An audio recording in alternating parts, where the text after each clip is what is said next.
Hey guys, tonight we are going to get our hands a little dirty. And by a little, I mean very, very dirty.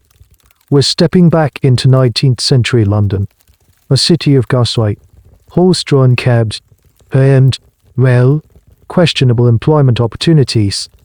Your life expectancy in this line of work is, shall we say, variable.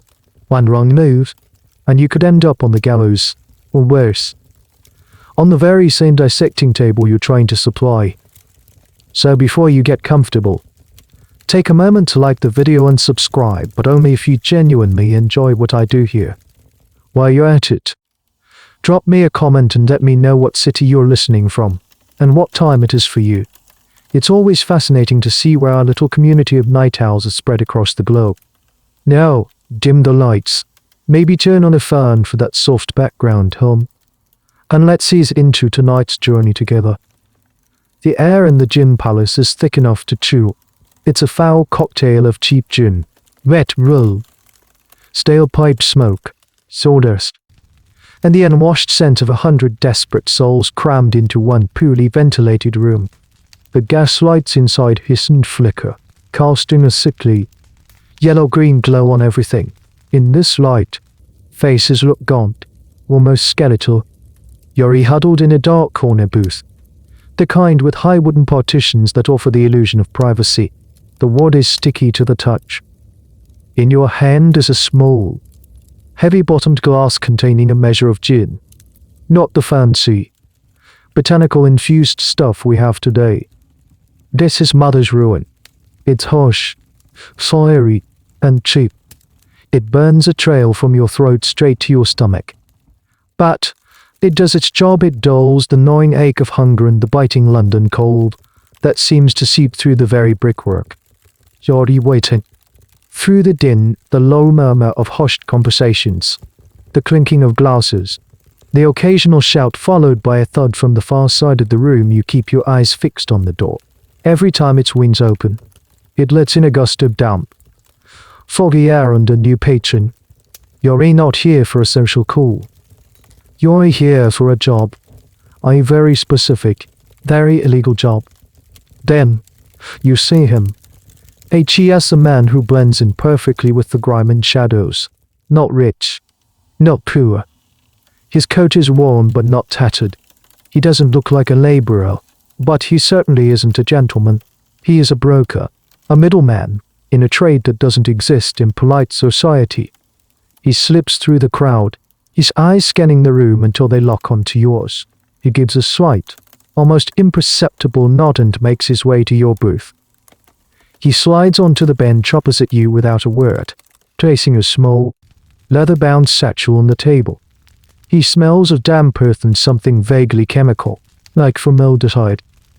"Evening," he says, his voice a dry rasp, like sandpaper on stone. You just nod in return. In this business, the less said, the better.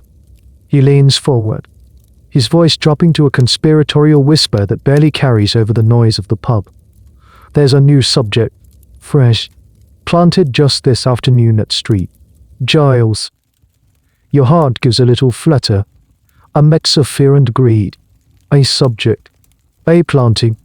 These are the words you use. You never say body. You never say grave. You're a resurrection man, not a common grave robber. That's the lie you tell yourself. Anyway, it sounds almost noble, doesn't it, as if you're performing some great, mystical service.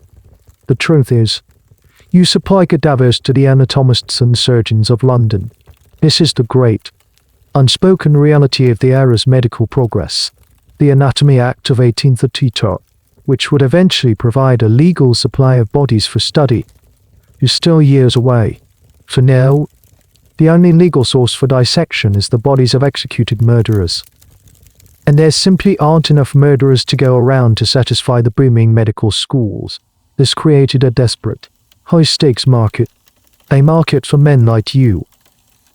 What's the pay, you asked? Your own voice hoarse. The broker gives a thin-nipped smile, showing yellow teeth. The usual surgeon's rate, £10, on delivery, intact. £10. The words hang in the air between you. To a man like you, surviving on odd jobs and scraps, £10 is a fortune. It's more than half a year's wages for an honest labourer. It's enough to find a proper room, to eat meat every day for a month, to drink something better than this paint thinner in your glass. It's a ticket out of the gutter, at least for a little while, but the risks are just as high. If you're caught, it's the gallows, public hanging, the ultimate irony to end up as a legally supplied cadaver yourself. Interestingly, historians still debate the true extent of these body-snatching networks. Some argue it was mostly a gig economy of desperate individuals like you, taking jobs as they came, but others see evidence of organized gangs with territories, lookouts, and corrupt officials on their payroll, operating almost like a dark mirror to the city's legitimate guilds. Where you fall on that spectrum is a matter of luck and ambition. The broker slides a single, heavy shilling across the sticky table. For your tools and your nerve, he asks. The usual place. Before dawn. Don't be late. The doctors get impatient. You plumb the coin. It's cold and solid in your hand. Your down payment. You look from the coin to the broker's shadowy face. Then back again. The gin has done its work. The fear is still there. A cold knot in your stomach, but the promise of those £10 is a roaring fire. You give him a slow, deliberate nod. The deal is done. The broker melts back into the crowd as silently as he appeared, leaving you alone with the shilling and the weight of your decision. The coin feels impossibly heavy, a small, round anchor pulling you into the depths of the London night. You down the last of your gin in one sharp gulp. The fire in your throat is stark contrast to the cold fear coiling in your gut. It's time to go to work. You push your way out of the gin palace, stepping from the suffocating warmth into the damp chill of the street. The fog is thicker now, swirling around the gas lights and muffling the sounds of the city. It clings to your clothes and face with a wet, ghostly touch. This fog is your friend tonight. It's a cloak, a veil of secrecy that will help hide your movements. Your first stop isn't home. Home is a transient concept, a different DOS house or shared room every few nights. No, your first stop is your office, a place no one else knows about. You navigate the labyrinthine alleyways of the Seven Dials, a notorious slum where the streets radiate out from a central pillar like the spokes of a broken wheel. The alleys are narrow, slick with a foul-smelling ooze of refuse and drain water. Rats scurry in the shadows, their claws making tiny scratching sounds on the cobblestones. Here, the grand ambition of London gives way to its grim reality. You arrive at a derelict tenement building, its windows boarded up, its brickwork crumbling. It looks abandoned, condemned, but you know better. You slip around to the back, into a small, enclosed yard filled with rotting barrels and discarded junk, tucked away under a low, collapsing lean-to is a loose section of floorboards. You pry it open with your fingertips, revealing a dark, earthy-smelling cavity beneath. This is your lockbox, your toolbox. You reach inside and pull out the tools of your trade, laying them carefully on a piece of old sacking. First, this shovel. It's not a large, cumbersome gravid-edged spade. It's a smaller, wooden one. This is a crucial detail many get wrong. Metal shovels are too noisy, they scrape against stones and clang if you drop them. A wooden shovel, though less durable, is quieter. Its edges are worn and splintered from previous excavations. This specific choice of tool is one of those small, authentic details that separated the professionals from the clumsy amateurs who got caught.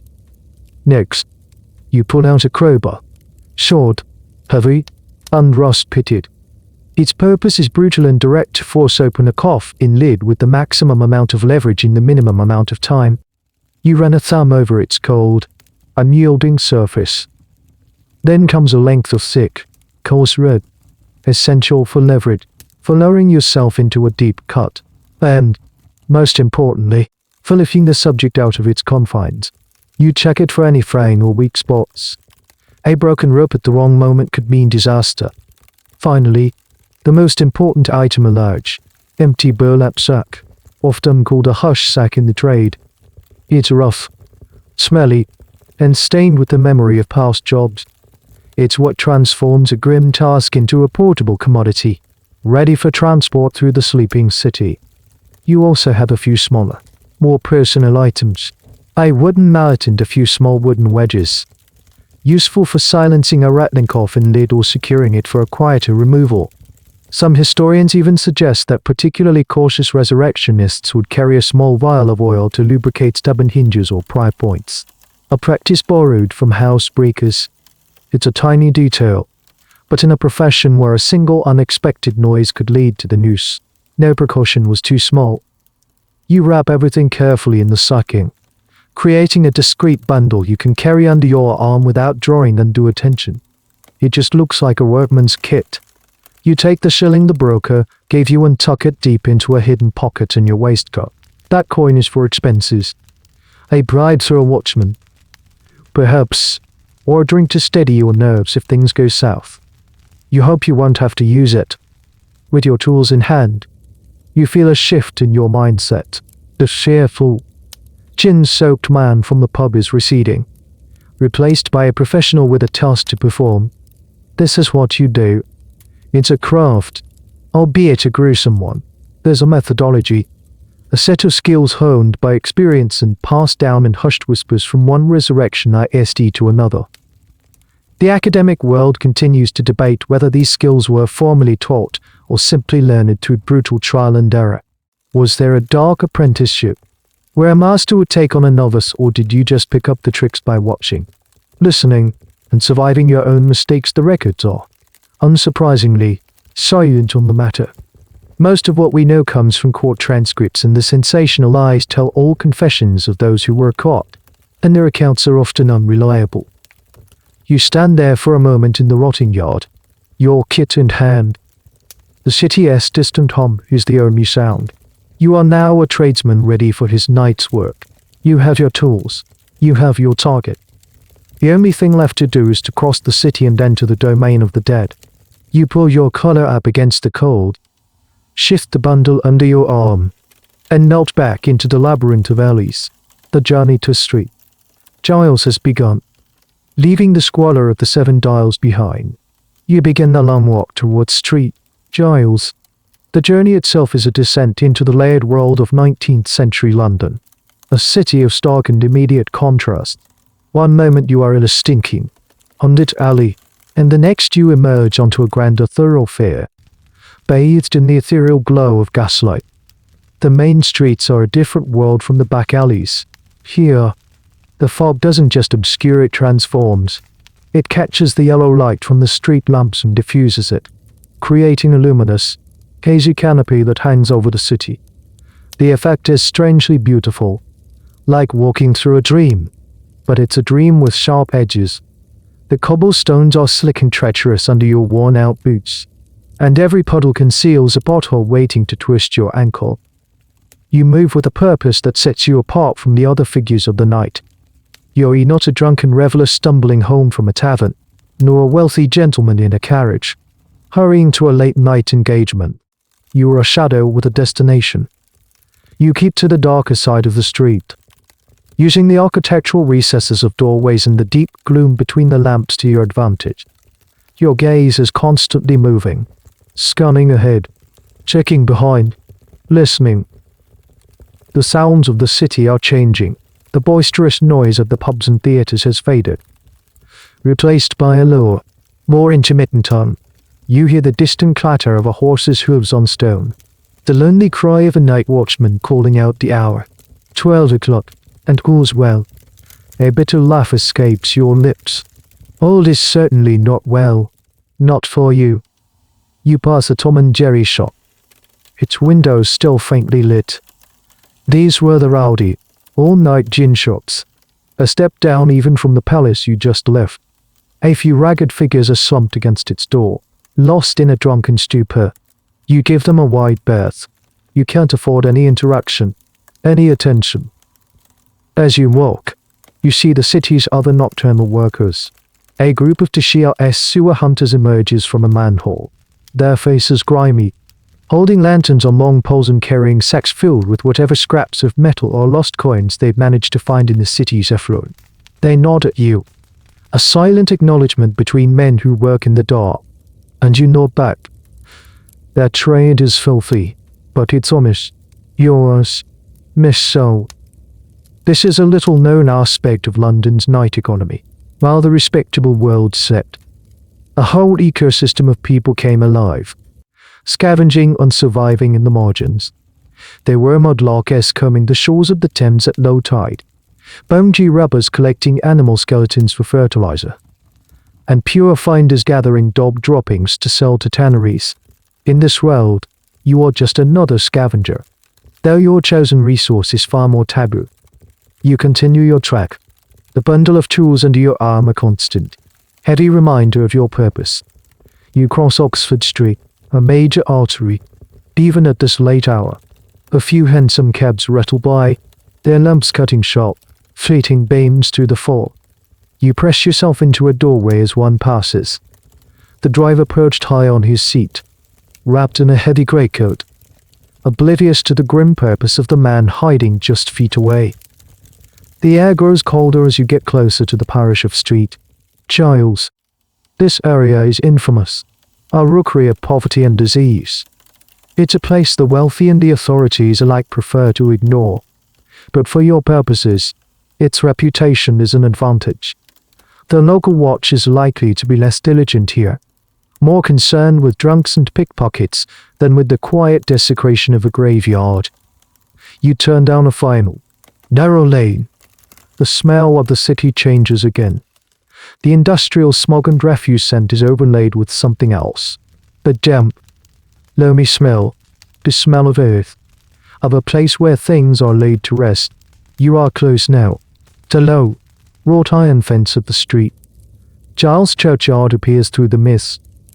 A dark, jagged line against the grey night sky. The gas lights are sparser here, leaving vast pools of impenetrable blackness between them. The silence is deeper, too. The city's hum has receded to a distant murmur. Here, the dominant sounds are the rustle of leaves in the ancient yew trees and the mournful hoot of an owl, and the frantic, rhythmic thumping of your own heart. You stop across the street, concealed in the shadow of a crumbling wall. You stand perfectly still, letting your eyes adjust, taking in the layout of the graveyard. You watch, you wait, you listen. This is a critical moment. Rushing in is a fool's game. You need to understand the rhythm of the place, to see if there's a watchman on patrol, to identify the best point of entry. The debate among historians about the security of these graveyards is fascinating. While we imagine them as heavily guarded fortresses, the reality was often different. Many parishes were too poor to afford a dedicated, round-the-clock guard.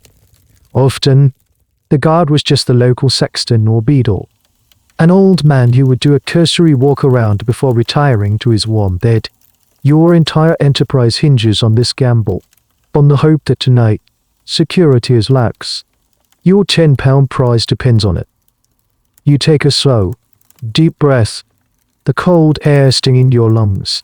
The time for walking is over. The time for waiting is nearly done. The next step will take you from the world of the living into the quiet, patient world of the dead. The churchyard of Street Giles is a black ocean of stone in shadow under the moonless, fog-shrouded sky.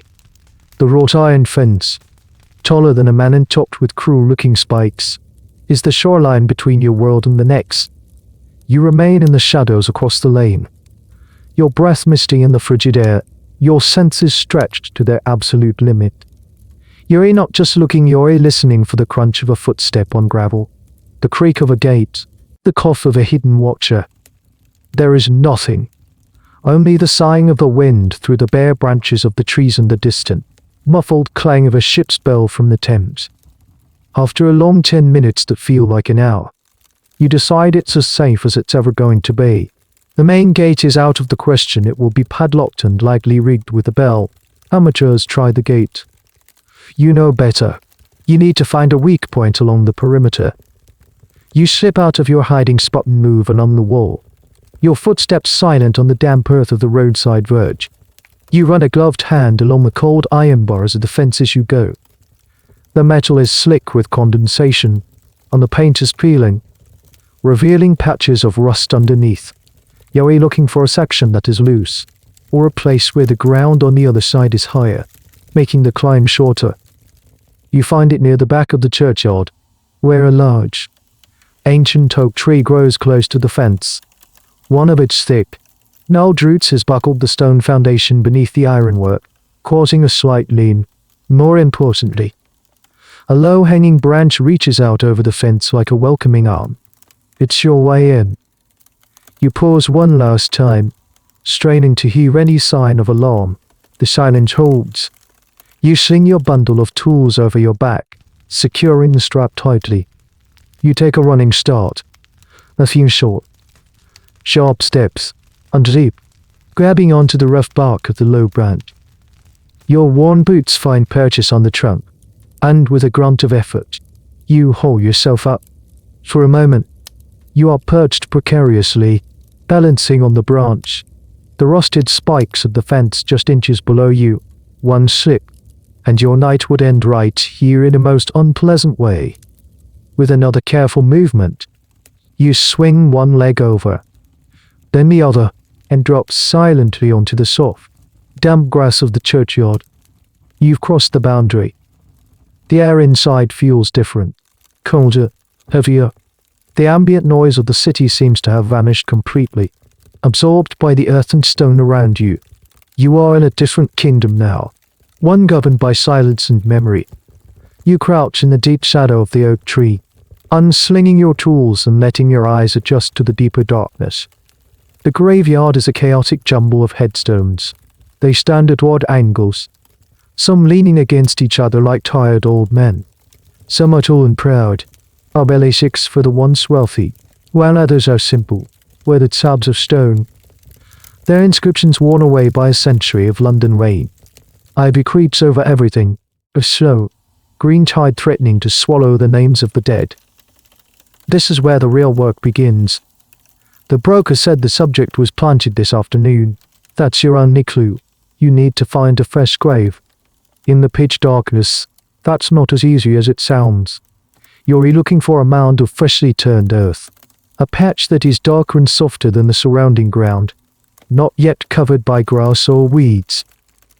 You begin to move, slowly and deliberately, through the rows of graves.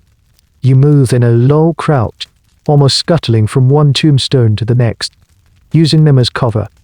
Every few steps, you freeze, listening, watching. The moon is hidden behind a thick blanket of cloud, which is both a blessing and a curse. It hides you, but it also forces you to rely on touch and instinct more than sight. You pass a large, ornate mausoleum, a family tomb for some long-forgotten merchant. Its little iron door is rusted shut. A strange and somewhat morbid detail of the time is that these mausoleums were sometimes used by the city's homeless as makeshift shelters. Imagine breaking into a tomb not to steal from the dead, but simply to find a place to sleep out of the rain. It puts your own grim work into a strange kind of perspective. Your eyes, now fully accustomed to the dark, begin to pick out subtle differences in the landscape. You see a patch of ground where the grass seems disturbed. You move closer, your heart quickening. But a light touch with your boot reveals the ground is hard-packed. A false slid, perhaps an animal digging, or an old grave settling. The tension is immense. You are an intruder in a sacred space, and every snapped twig, every rustle of a leaf, sounds like an alarm bell in the profound silence. This is the psychological warfare of the job. It's not just the physical labor, it's the constant, nerve-shredding fear of discovery. Historians often debate the public's attitude towards body snatching, while the official line was one of outrage and horror. Some scholars suggest a more complicated reality. In a city rife with poverty and disease, death was a common, everyday occurrence for some of the very poor. The fate of a body after death was a distant concern compared to the struggle of staying alive. The outrage was real, but it was sharpest among the emerging middle class, who could afford the sentimentality and the expense of a proper burial.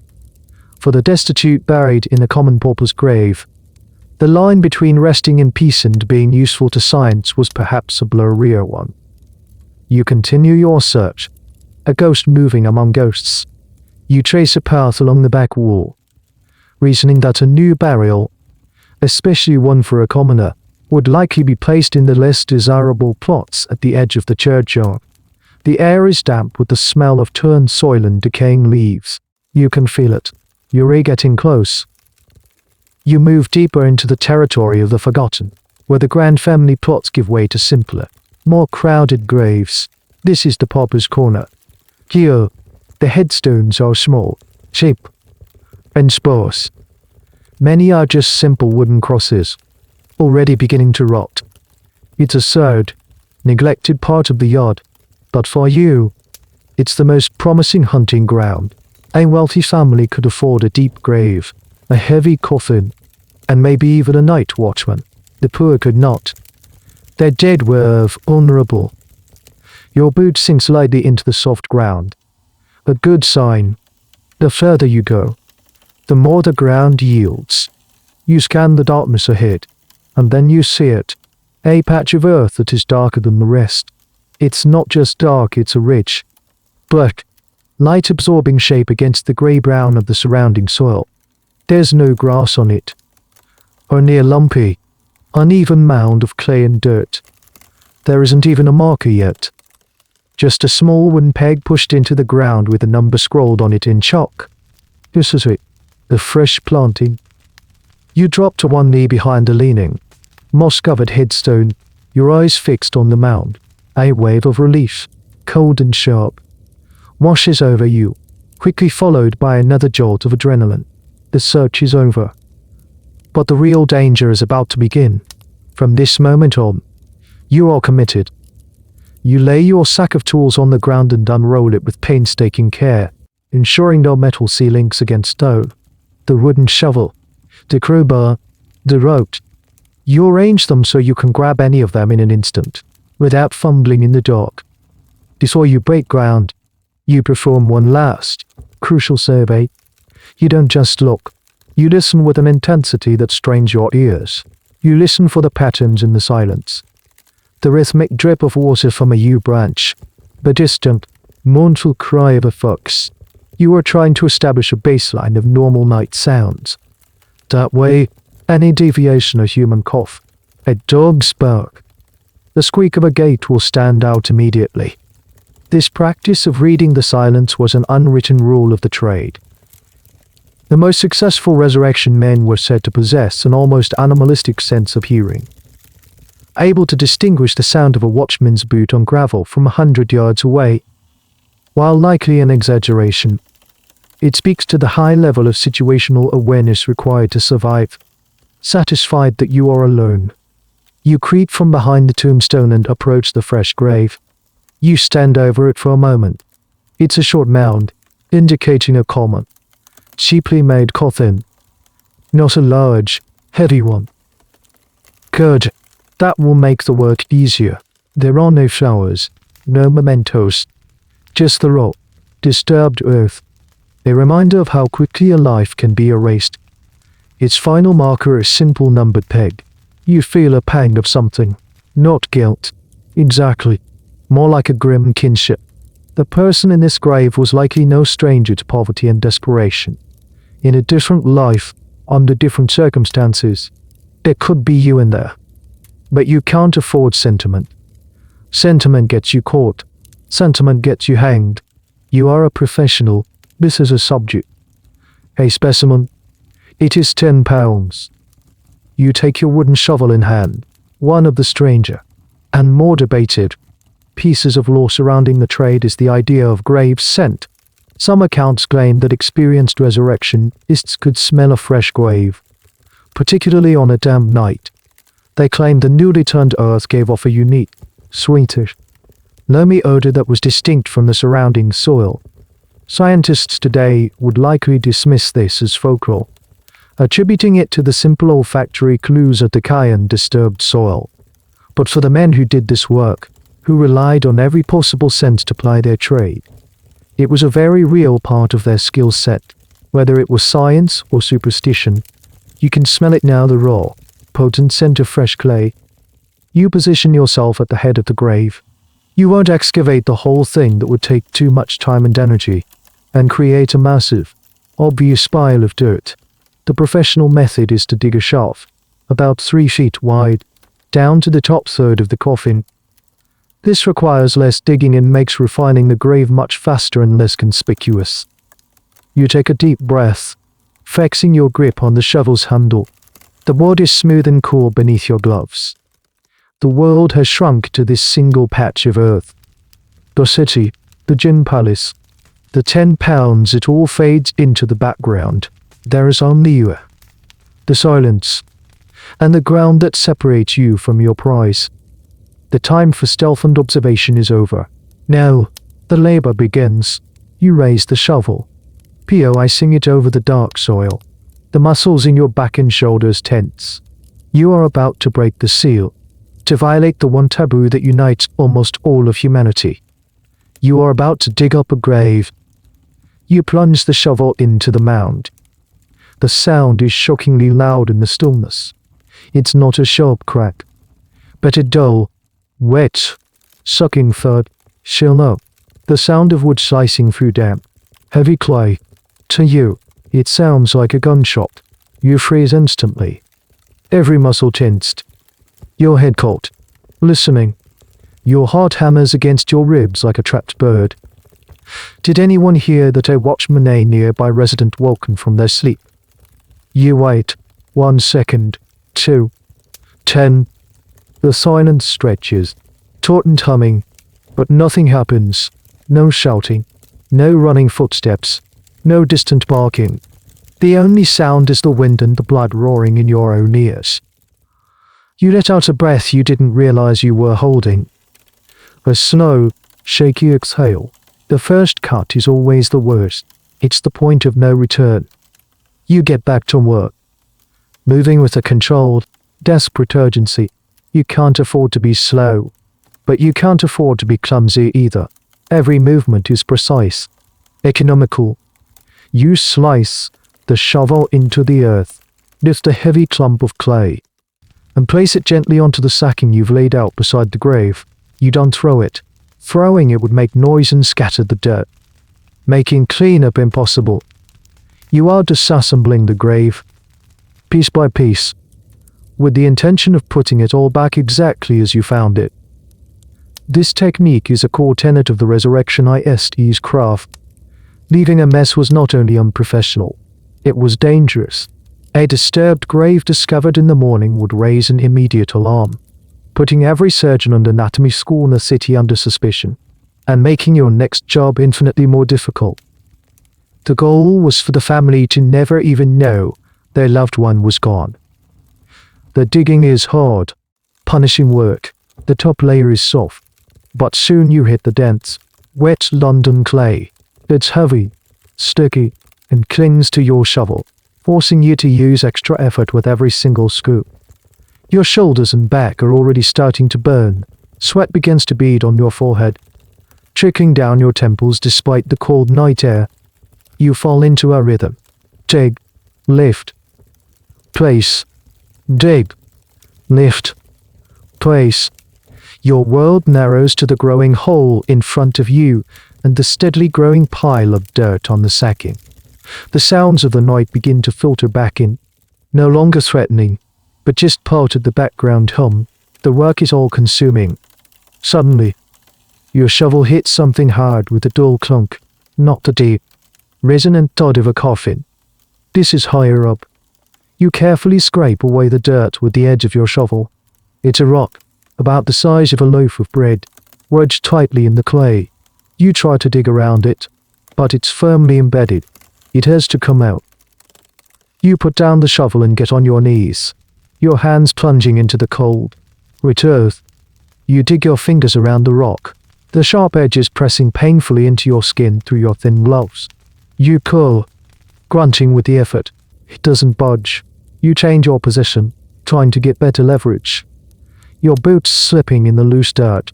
You pull again, your muscles straining, your teeth gritted. This is the unglamorous reality of the job. It's not all shadowy lurking unthrilling escapes. It's manual labor of the most brutal kind, performed under the worst possible conditions. There's a strange historical footnote here. Some parishes, in an early attempt to deter body snatchers, would intentionally mix large, heavy stones into the dirt when refiling a grave. It was a simple, low-cost security measure. It wouldn't stop a determined resurrectionist, but it would slow them down considerably, increasing the risk of discovery. You might be dealing with just such a precaution right now. With one final, desperate heave, the rock comes loose with a wet, sucking sound. You tumble backwards, the heavy stone clutched in your hands, and land with a soft thud on the grass.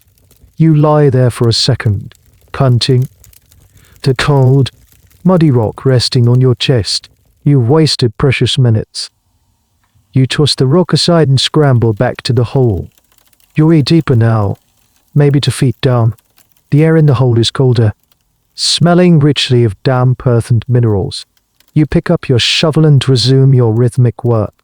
Dig, lift, place. The physical strain is intense, but the mental strain is worse. You're constantly aware of the passing time. How long has it been an hour more? The broker's words echo in your mind before dawn. Dawn is the ultimate deadline. An unforgiving enemy. The first hint of grey in the eastern sky signals your failure. Historians still puzzle over the exact timelines of these nocturnal operations. How long did an average resurrection take? Accounts from captured body snatchers vary wildly. Some boasted of being in doubt in under an hour, while others spoke of spending half the night on a single difficult grave.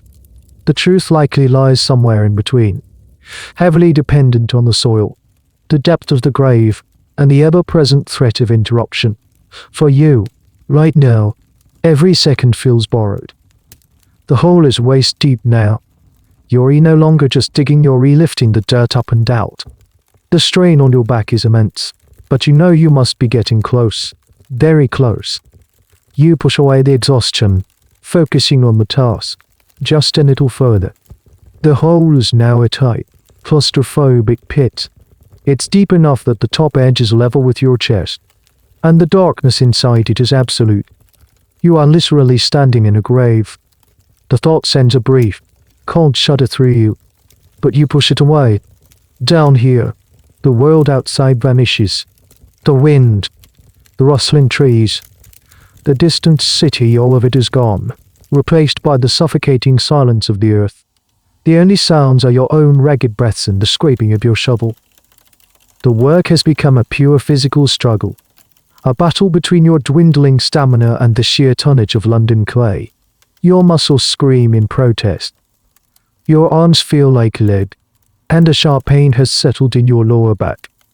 Every scoop of dirt is a monumental effort, lifted from the bottom of the pit and carefully deposited on the growing mound above.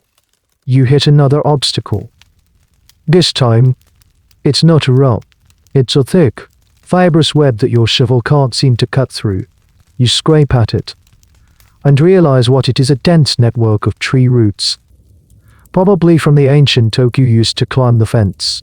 They crisscross the shaft you've dug, a wooden cage guarding the coffin below.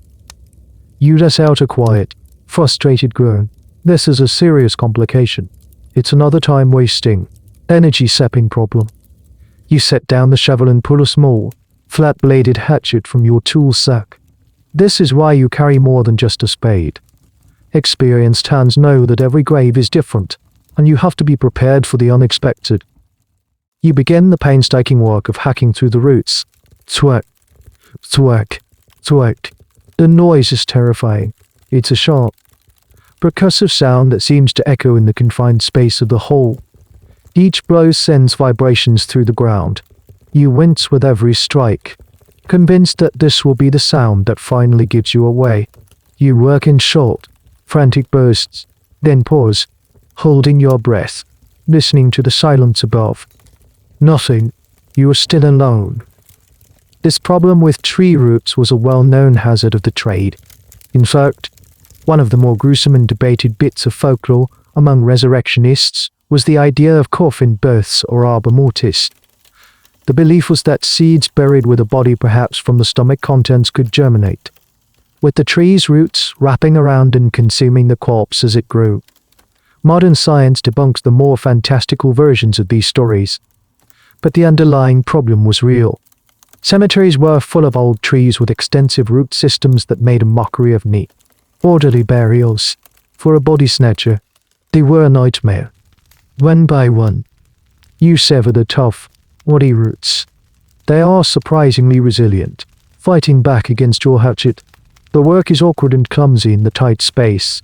Splinters of wood and clods of dirt rain down on your head and shoulders. You can feel your energy reserves bottoming out. The initial adrenaline has long since worn off, replaced by a deep, aching fatigue.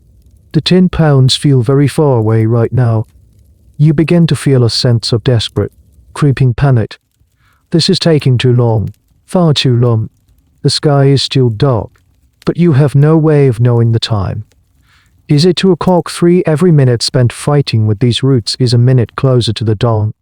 You start to make mistakes, striking wildly, your hatchet glancing off a thick root and burying itself in the dirt wall of the pit. You have to force yourself to slow down, to breathe. Panic is the enemy. Panic leads to noise, and noise leads to the gallows. After what feels like an eternity, you cut through the last of the major root. The web is cleared. You toss the hatchet out of the hole and pick up your shovel again, your hands trembling with exhaustion. You clear the last of the loose dirt and roots from the bottom of the shaft. And then it happens.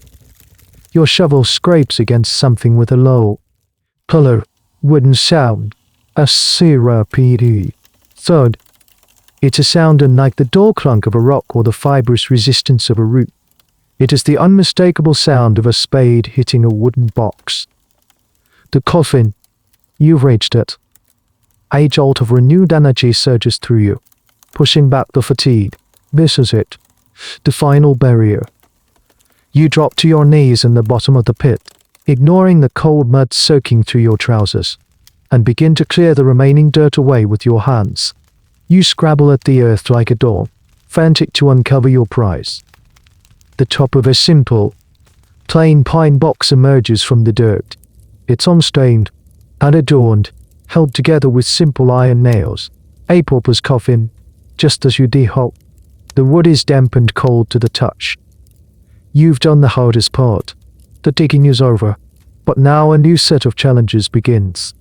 You have to get it open, and you have to get the subject out, and you have to do it all from within this cramped, muddy hole, all while the clock continues its relentless march towards dawn. The elation of finding the coffin is immediately tempered by the daunting reality of what comes next. You are no longer digging towards a target, you are now working to break into it, to steal its contents, deep beneath the quiet ground of street. Giles. You're kneeling in the bottom of the pit, your hands resting on the rub iron of the coffin lid. The air is thick with the smell of damp clay and freshly disturbed earth. For a moment, there is a profound stillness. You are alone with your prize, hidden from the world, 6 feet under.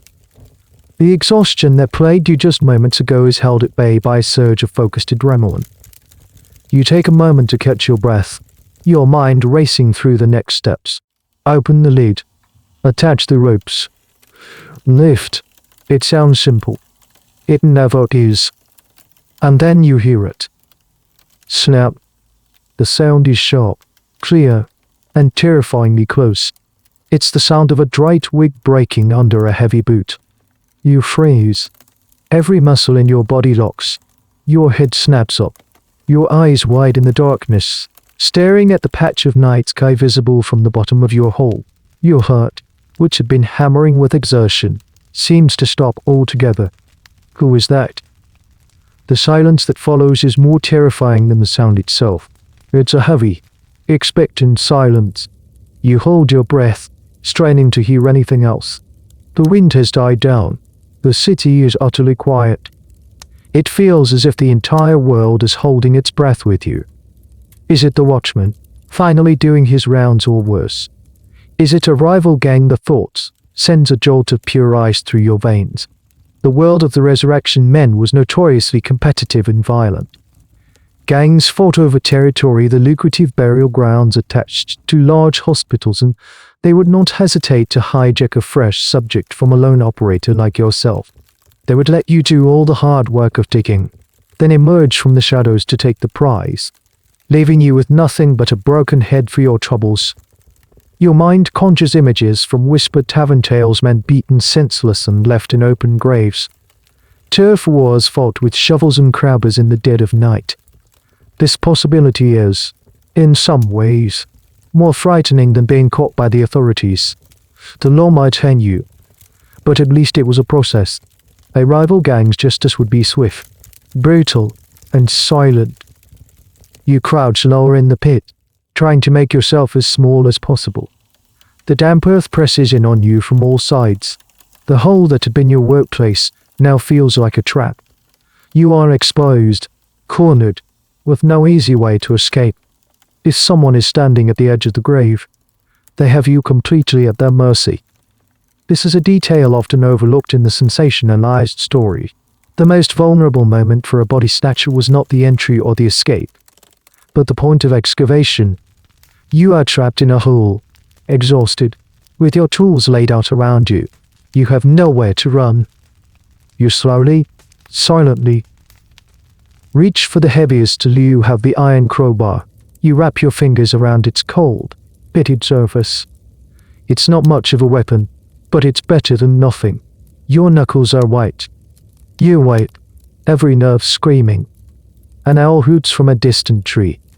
A long, mournful sound that makes you jump. Your eyes dart around the small circle of sky above you. Is that a shadow moving at the edge of your vision? Or just a cloud passing? The darkness plays tricks on you. Every flitting shape, every rustle of a leaf, becomes a potential threat. The historical record is filled with accounts of these nocturnal confrontations. Though it's hard to separate fact from folklore, some tales speak of elaborate codes and signals used between gang members, while others describe chaotic, disorganized brawls. Academics are still uncertain how organized these gangs truly were. Were they structured criminal enterprises, or just loose associations of toughs who banded together for a single, violent purpose? The answer probably varied from city to city, and from year to year. Seconds stretch into what feels like an eternity. Your muscles begin to ache from the tension. Your lungs burn for air. Just as you are about to convince yourself that the sound was your imagination, a branch falling, an animal, you hear another noise. A low, scraping sound. Gravel on stone. And then, a faint, rhythmic creaking. It's not coming from the edge of the grave. It's coming from further away, towards the front of the churchyard, near the main gate. You slowly, cautiously, raise your head just enough to peer over the edge of the pit. You scan the darkness, your eyes tracing the path towards the sound. And then you see it. A tiny, flickering point of yellow light, bobbing and swaying in the distance. A lantern.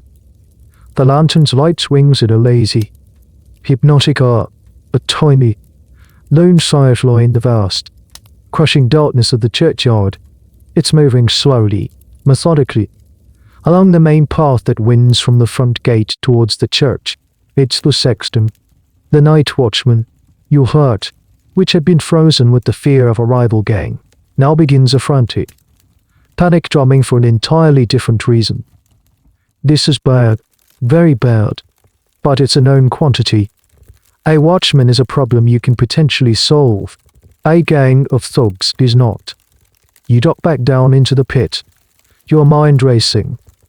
You have maybe 2 minutes, 3 at most, before his patrol brings him close enough to spot the massive, unforgivable pile of fresh earth next to your hole. The tarpaulin helps, but it doesn't make the mound invisible. The sheer volume of it is a dead giveaway. You have 2 options. The first is to abandon everything, scramble out of the hole, grab what tools you can, and run for the back fence, praying he doesn't see you or hear you. You'd escape with your life, But you did leave behind your best tools and, more importantly, the £10 prize. You'd be back to square one, with nothing to show for a night of backbreaking, no shredding work. The second option is to hide, to press yourself into the cold mud at the bottom of this hole and pray to a god you haven't spoken to in years that he doesn't deviate from his path, that his aging eyes don't pierce the gloom, that he is lazy and unobservant. It's a terrifying gamble. If he finds you a pleasant experience, it's over. He'll raise the alarm, and the parish constables will be on you in minutes. But the thought of the £10, the thought of what that money means, anchors you to the spot. Greed, or perhaps just desperation, wins out over fear. You're staying. You quickly but silently gather the tools from the edge of the grave, the shovel, the hatchet, and pull them down into the pit with you. You can't leave them out in the open. Then you do the only thing you can do. You lie down, flat on your back, on top of the cold, damp coffin lid. The space is impossibly tight. The earthen walls of the pit press in on you. Your cheek is mashed against the cold, gritty clay. You pull the rush, dirt caked sacking that you delayed the earth on partially over the hole. Not enough to be obvious, but just enough to deepen the shadow. You are now lying in an open grave, holding your breath, waiting for the Lord to pass you by. The lantern's glow is getting brighter. It's no longer a distant point of light. It's now a warm, diffuse aura that spills over the nearby tombstones, painting them in shades of flickering orange and deep black. The sexton is close, terribly close. You can hear his footsteps now, his slow, heavy crunch, crunch, crunch on the gravel path. HES humming to himself, a tuneless, wheezing little melody. This is a strange, intimate detail of the era. The job of a watchman or sexton was often given to an older member of the parish. They weren't trained guards, they were just there to be a presence. Their effectiveness is a major point of debate for historians. Some records show these watchmen were notoriously easy to bribe. A few shillings might be all it took to get them to look the other way. But you didn't have the chance to offer a bribe. You were already caught in the act. Any attempt at negotiation now would be an admission of guilt. The light is almost on top of you. It illuminates the edges of your pit, the light spilling just a few inches down the clay walls. You can see the individual grains of dirt in front of your face. You squeeze your eyes shut, as if not seeing him would somehow make you invisible. His footsteps stop. Why did he stop? Did he see something? Did he see the mound of dirt? Your blood runs cold. The silence stretches. Your lungs are screaming for air. You can smell the faint, greasy scent of the oil in his lantern. He is standing just feet away from you. You hear a metallic clink, followed by a grunt. Then, the sound of a liquid splashing. HES relieving himself against a large stone angel 20 feet from your hiding spot. The sheer, mundane reality of it is so jarring, so at odds with your own terror, that you almost laugh. Here you are, on the verge of capture and ruin, and HES just taking a leak. The sound stopped. He clears his throat. A loud, firm wire rattle. The metallic clink comes again as he picks up his lantern. The footsteps resume. Crunch, crunch, crunch. The light begins to recede. The warm glow fades, pulling back, shrinking once more into a single, bobbing point of light as he continues his rounds towards the back of the church. You lie there, not daring to move, until the light is just a faint flicker in the distance, and his footsteps have faded completely into the night. You remain motionless for another full minute, then another, just to be safe. Finally, you allow yourself to move. You sit up, your body trembling with a mixture of relief and residual fear. You gasp for air, your chest heaving. You survive. He passed right by you. Your gamble paid off. The close call has shaken you to your core, but it has also filled you with a renewed, reckless urgency. You've wasted so much time. The sexton will eventually circle back. You have a limited window before his patrol brings him this way again. The time for caution is over. You need to get this done. Now. The sexton's light has vanished into the far corner of the churchyard. You know he'll be back. But for now, you have a window of opportunity. The terror of the last few minutes has sharpened your focus to a razor's edge. No more delays. No more hesitations. You scramble to your feet in the narrow pit and get back to work. Your movements swift and efficient. The first task is to open the coffin. You grabbed your crowbar. You don't try to pry open the entire lid from the side. That would take too much time and could make a loud splintering noise. The professional technique, passed down from one resurrection man to another, is much more subtle and targeted. You focus on the head of the coffin, using the edge of your shovel. You scrape away the last of the dirt from the top third of the lid, exposing the cheap iron nails that hold it in place.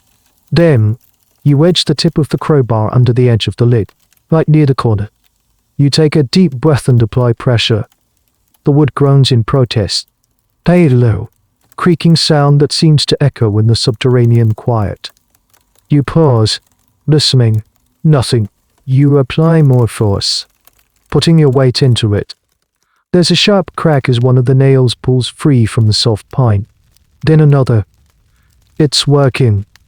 You work your way around the top edge of the coffin, popping the nails one by one, the sound of splintering wood and protesting metal horribly loud to your own ears. With the top portion loosened, you push the crowbar deeper into the gap and give one final, powerful heave. The top third of the coffin lid breaks off with a splintering crunch, revealing a dark, rectangular opening. A wave of stale, musty air, tinged with the faint, cloying sweetness of cheap funeral herbs, washes over you. You've broken in. You peer into the darkness of the coffin, your heart pounding. But as your eyes adjust, a new and terrible obstacle reveals itself. Your blood runs cold. It's a cage, a lattice of thick, black iron bars crisscross the inside of the coffin, just inches below the wooden lid you've just broken. The body is there. You can see the pale shape of it wrapped in its shroud through the gaps, but it is completely enclosed. You've hit a morgue safe. A morgue safe, literally a dead safe, was one of the ultimate antibody snatcher devices. It was a heavy iron cage, sometimes ornate, sometimes brutally simple, that was placed over or inside a coffin to protect it. They were expensive, a luxury only the relatively well-off could afford.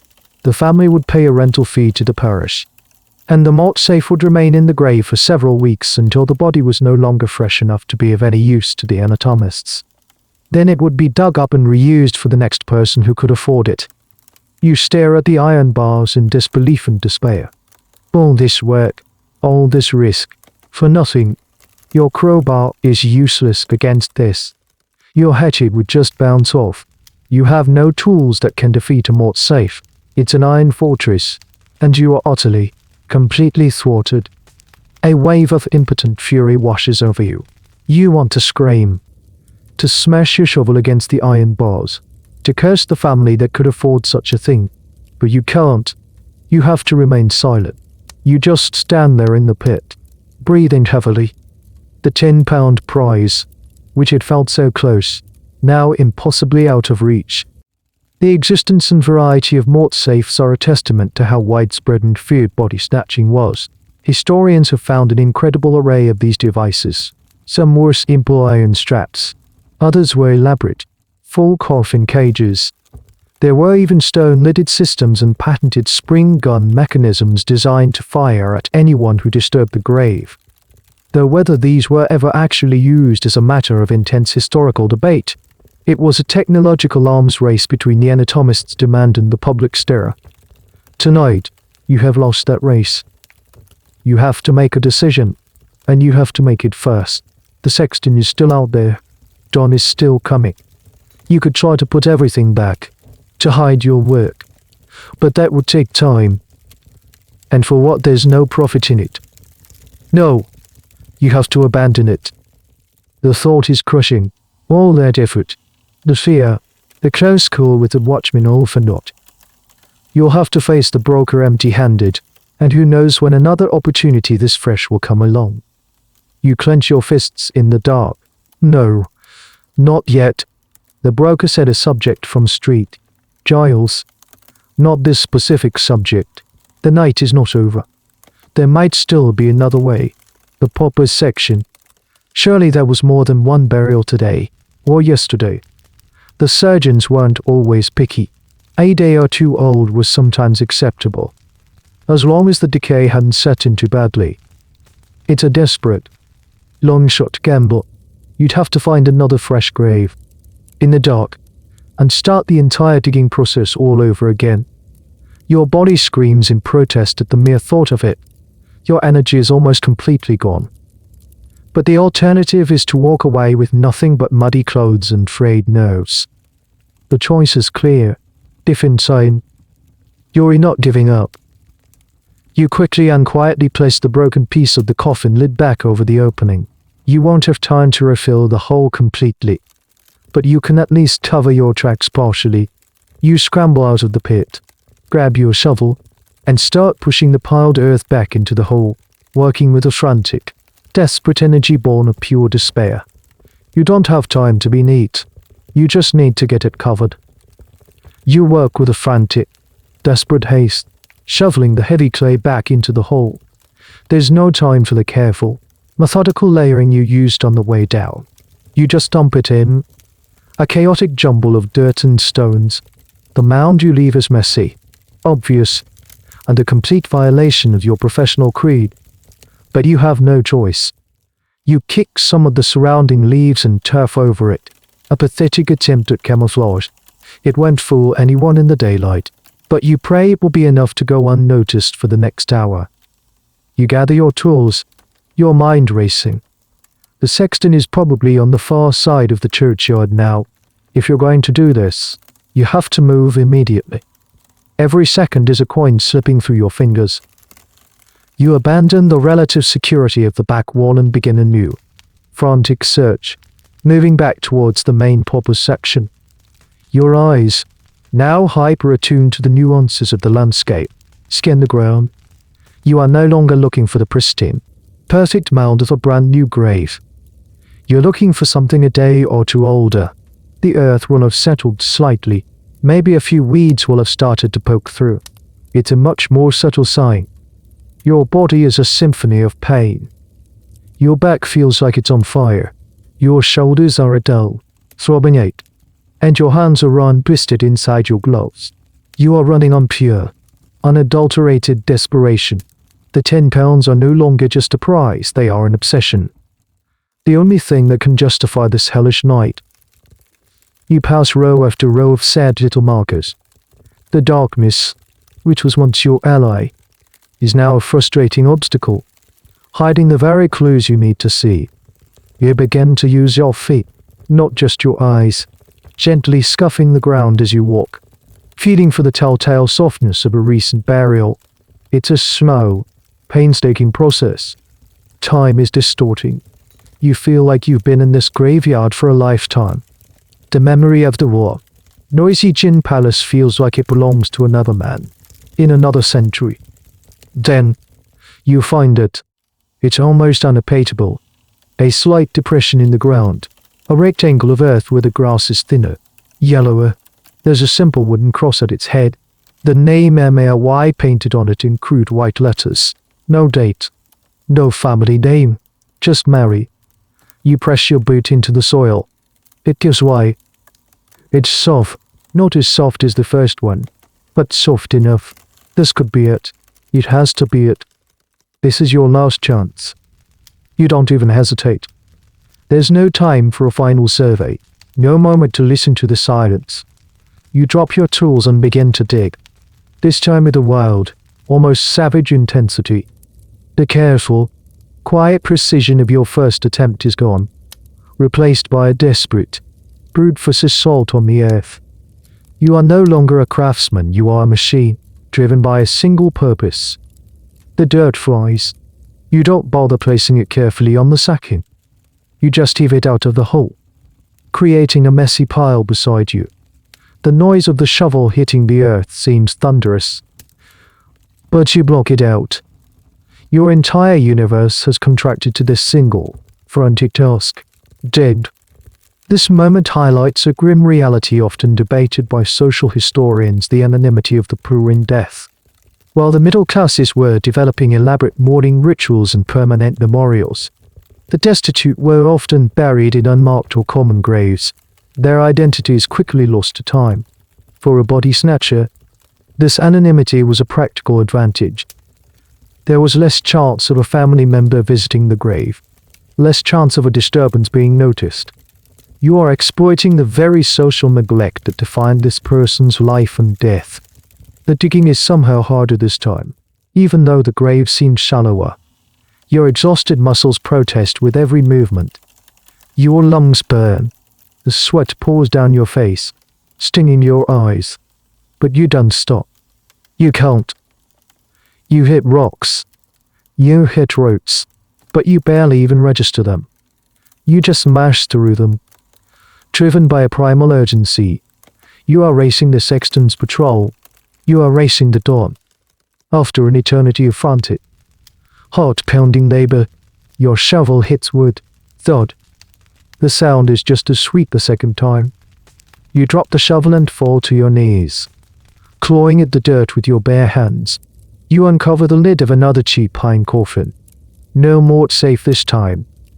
You can see the simple, flat lid, held down by nails. Relief, so potent it almost makes you dizzy, floods through your body. You don't waste a second. You grab the crowbar, you jam it under the lid, put your shoulder into it, and heave with all your remaining might. The wood is damp and slightly rotten. It splinters easily. CRACK. The nails squeal as they're ripped from their purchase. You work your way around the top, leveraging, pulling, ignoring the noise, ignoring the pain in your muscles. With one last, desperate wrench, the top third of the lid breaks away. Just like before, you toss the broken piece of wood out of the pit. A new wave of stale air hits you, but this time it's different. It's colder, damper, and carries a faint, unpleasant, organic smell. The smell of something that is beginning to change. This one's been in the ground a little longer, but it should still be good enough. The doctors, you hope, won't be too picky. You have done it. Against all odds. You have reached the second prize. You are back in the game, but the sky eye dubbing tools. Is it your imagination? Or is the impenetrable blackness overhead beginning to soften, just slightly? Into the faintest, deepest shade of navy blue dawn is coming, and it is coming fast. The first hint of pre-dawn light is a subtle poison, seeping into the eastern sky and turning the absolute black into a deep, bruised purple. It's a terrifyingly beautiful sight. It means your time is almost up. The birds will be stirring soon, and after them, the earliest risers of the city. You can't afford another second of hesitation. You lean over the broken coffin of Mary. Inside, wrapped in a simple, coarse linen shroud, is the still form you've worked so hard for. You don't allow yourself to look at the face or think about the person. It is not a person. It is the package. It is the good. It is £10. This deliberate depersonalization was a crucial psychological tool for resurrection men. To see the bodies as human beings, with stories and families, would make the work impossible. They had to be reduced to mere objects, commodities for a transaction. It's a grim mental trick, but a necessary one for survival in this trade. You reach into the coffin and hook your fingers under the shoulders of the shrouded form. It's heavier than you expect. A dead weight in the truest sense of the word. And it's cold. A deep, penetrating cold that seems to suck the warmth right out of your fingertips, even through your gloves. You pull. It doesn't budge. The body is settled deep in the coffin, and the narrow confines of the pit give you terrible leverage. You try again, bracing your feet against the earthen wall, pulling with a grunt that echoes in the small space. It moves a few inches, but then gets snagged. You peer closer, frustration mounting. The shroud is caught on a splintered piece of wood inside the coffin. You have to reach in deeper, fumbling in the dark, your hands brushing against the cold, still form within the linen. You find the snag and tear the shroud free with a rough yank. Now for the hard part, getting it out of the grave. You grab the length of rope from your kit, working quickly. You pass it under the arms of the body, creating a secure harness. This is a technique that separates the professionals from the ghoulish amateurs. Trying to haul a body out by its limbs was not only difficult, it could cause damage, and damaged goods fetched a lower price. The surgeons needed their specimens as intact as possible. You toss the two ends of the rope out of the pit. You scramble out after them, your muscles screaming in protest. You lie on the damp grass, your chest heaving, and grab hold of the ropes. You plant your feet against the edge of the hole and begin to pull, leaning back with all your body weight. Slowly, agonizingly, the shrouded form begins to rise. It scrapes against the side of the coffin and then the earthen wall of the pit, coming free with a soft, sucking sound. You haul it up over the edge and onto the grass beside the grave. There it is, lying on the ground, wrapped in its cheap linen shroud, looking small and pathetic under the vast, lightning sky. You've done it. You have your prize. But you're not finished. You can't just leave a gaping hole and an open coffin. That would bring the whole parish guard down on this place before sunrise. You have to cover your tracks. You quickly untie the rope, coil it, and shove it back into your bag. Then you grab your shovel and begin the frantic, desperate work of refining the second grave. You work with a speed you didn't think you still possessed. Driven by the pure, primal fear of the rising sun, you shovel the dirt back in. Your movements sloppy and chaotic. There's no time for neatness now. The sky is getting lighter by the second. A pale, greyish blue is now visible on the horizon. One of the lesser-known but crucial skills of the trade was tidying up. Some historical accounts mention resurrectionists carrying spare sod or even seeds to help camouflage their work. The most successful operators were said to leave a grave looking so undisturbed that it was only discovered by accident weeks or months later. You have no time for such artistry. Your cleanup is a brutal, frantic affair. Once the hole is mostly filled, you kick the remaining dirt around, trying to flatten the mound. You grab the simple wooden cross and shove it back into the top of the disturbed earth. It sits there, crooked and sad. It will have to do. Now for the final, crucial step. You open your large burlap hush sack. You roll the shrouded body into it, the rough material scratching against the linen. Then, you do something that seems counterintuitive. You hoist the heavy sack, which must weigh over 100 pounds, and bring it down hard on the ground. Once, twice, there's a sickening, dull crunching sound. You're not just bagging the body, you're folding it, compressing it. Eye rigid, outstretched body is too conspicuous to carry through the streets.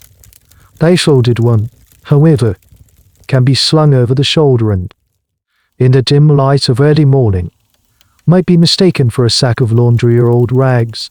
It's a gruesome but necessary piece of tradecraft. You sling the heavy, awkwardly shaped sack over your shoulder. The weight is immense, staggering.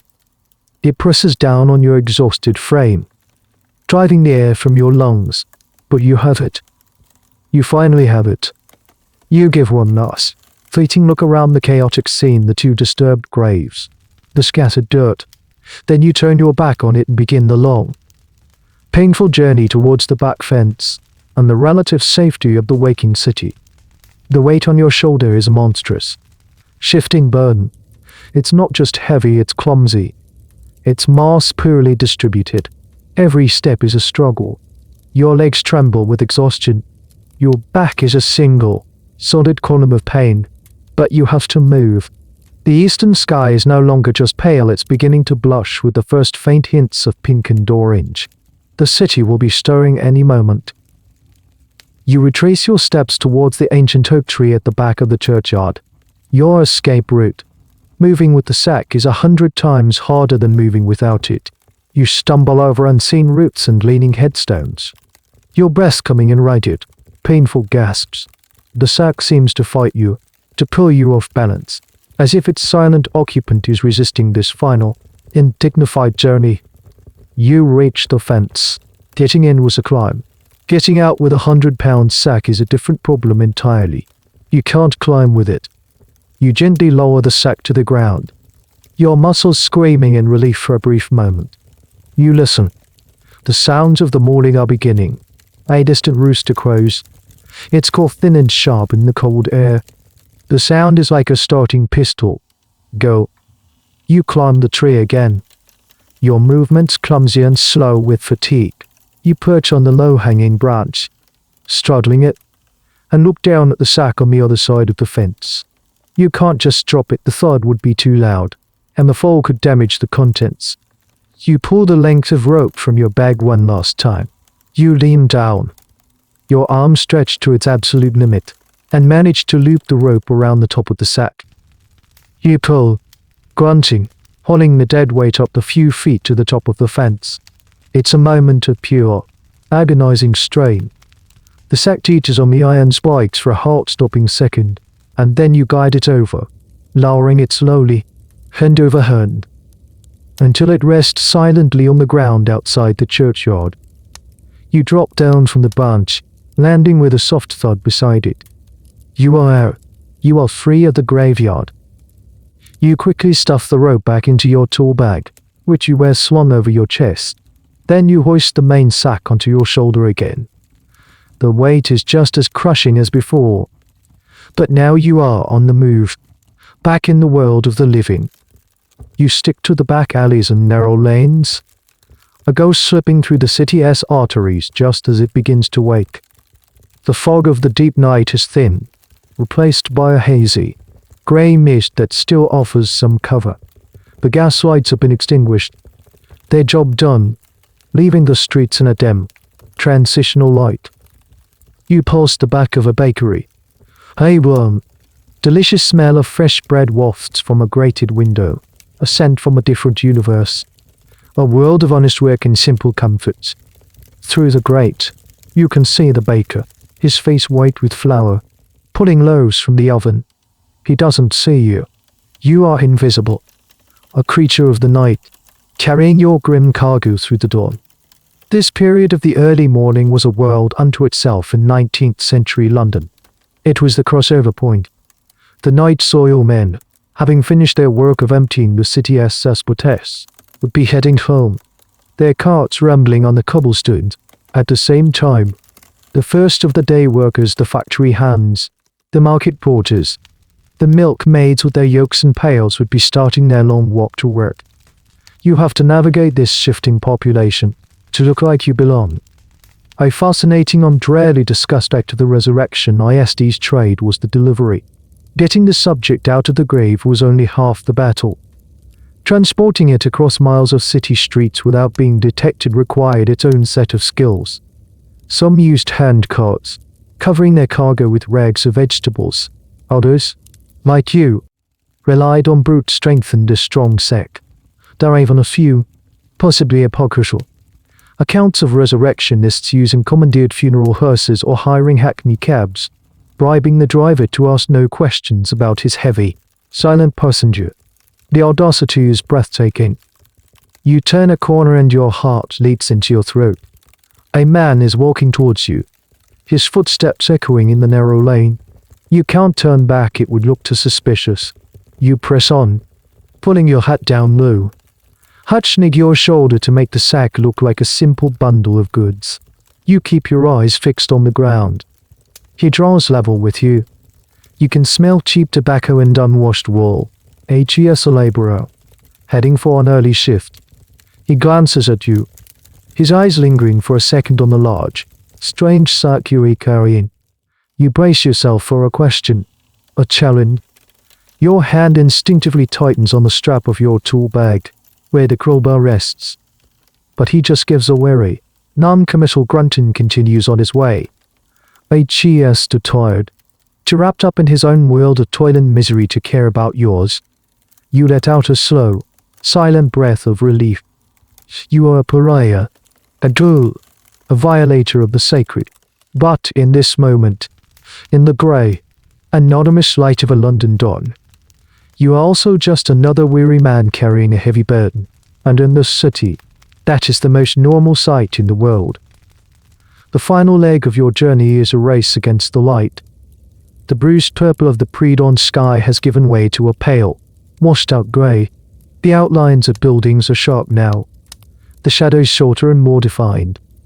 Your cloak of darkness is gone, with every passing minute. Your visibility, and therefore your vulnerability, increases tenfold. The weight of the sack is no longer just a physical burden, it's a psychological one. It feels like it's radiating guilt, 100-pound beacon of criminality strapped to your back. Your senses are on fire.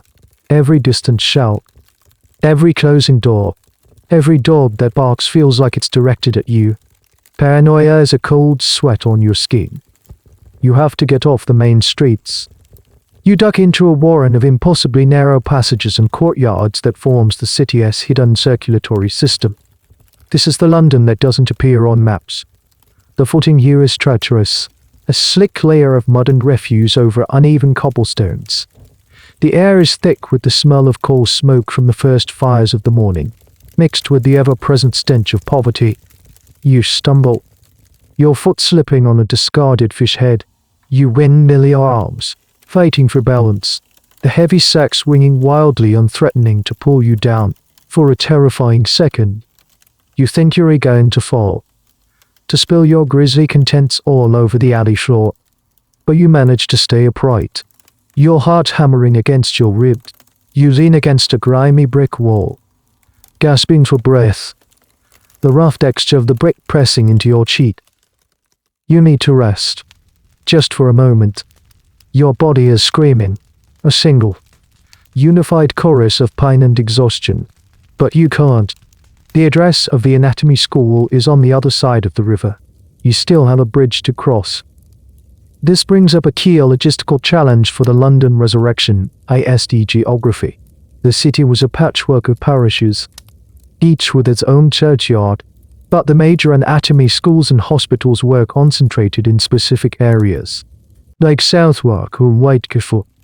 This meant that a subject procured in, say, Street Giles in the west might need to be transported miles across the city to a buyer in the east, crossing the natural barrier of the River Thames. These river crossings were choke points, patrolled by the bridge guard, and were notoriously risky. You force yourself away from the wall and press on. You emerge from the alleys near the approach to Waterloo Bridge. The bridge is already dotted with early morning traffic, a few carts, a handful of pedestrians, all moving with the slow, deliberate pace of the early hour. There's a toll keeper at the entrance, and you can see a member of the bridge guard, a man in a top hat and greatcoat, leaning against the parapet, watching the people go by. Your stomach clenches. You have to walk right past them. You pull your hat down even lower, hunch your shoulders, and join the small stream of people heading onto the bridge. You try to look as unremarkable as possible. Just another laborer, head down, focused on the task of getting a heavy load to market. You hand your halfpenny toll to the keeper, avoiding his gaze. He takes it without a second glance, his mind already on his breakfast. You step onto the bridge. The wide, open space is terrifying after the cramped security of the alleys. You feel exposed, displayed. The guard is about 50 yards ahead. HES watching you. Or is he just gazing idly at the river? Or has your strange, heavy sack drawn his professional interest? A fascinating side note in the history of crime and policing is the unofficial profile of a suspicious person. Guards and constables were trained, often informally, to look for subtle cues: a person walking too fast or too slow, someone avoiding eye contact, or, most importantly, someone carrying a heavy, awkward load at an unusual hour. You fit that profile perfectly. You force yourself to maintain a steady, even pace. Don't rush. Rushing is guilt. You focus on the rhythmic clop of your own boots on the stone. You can feel the guard's eyes on your back. Or you imagine you can. The sack on your shoulder feels like it weighs a ton. You draw level with him. You are just feet away. You can see the brass buttons on his coat, the tired lines around his eyes. He turns his head slightly as you pass. This is it. HES going to call out. HES going to ask you what's in the sack. Your entire body tenses, ready to drop everything undone.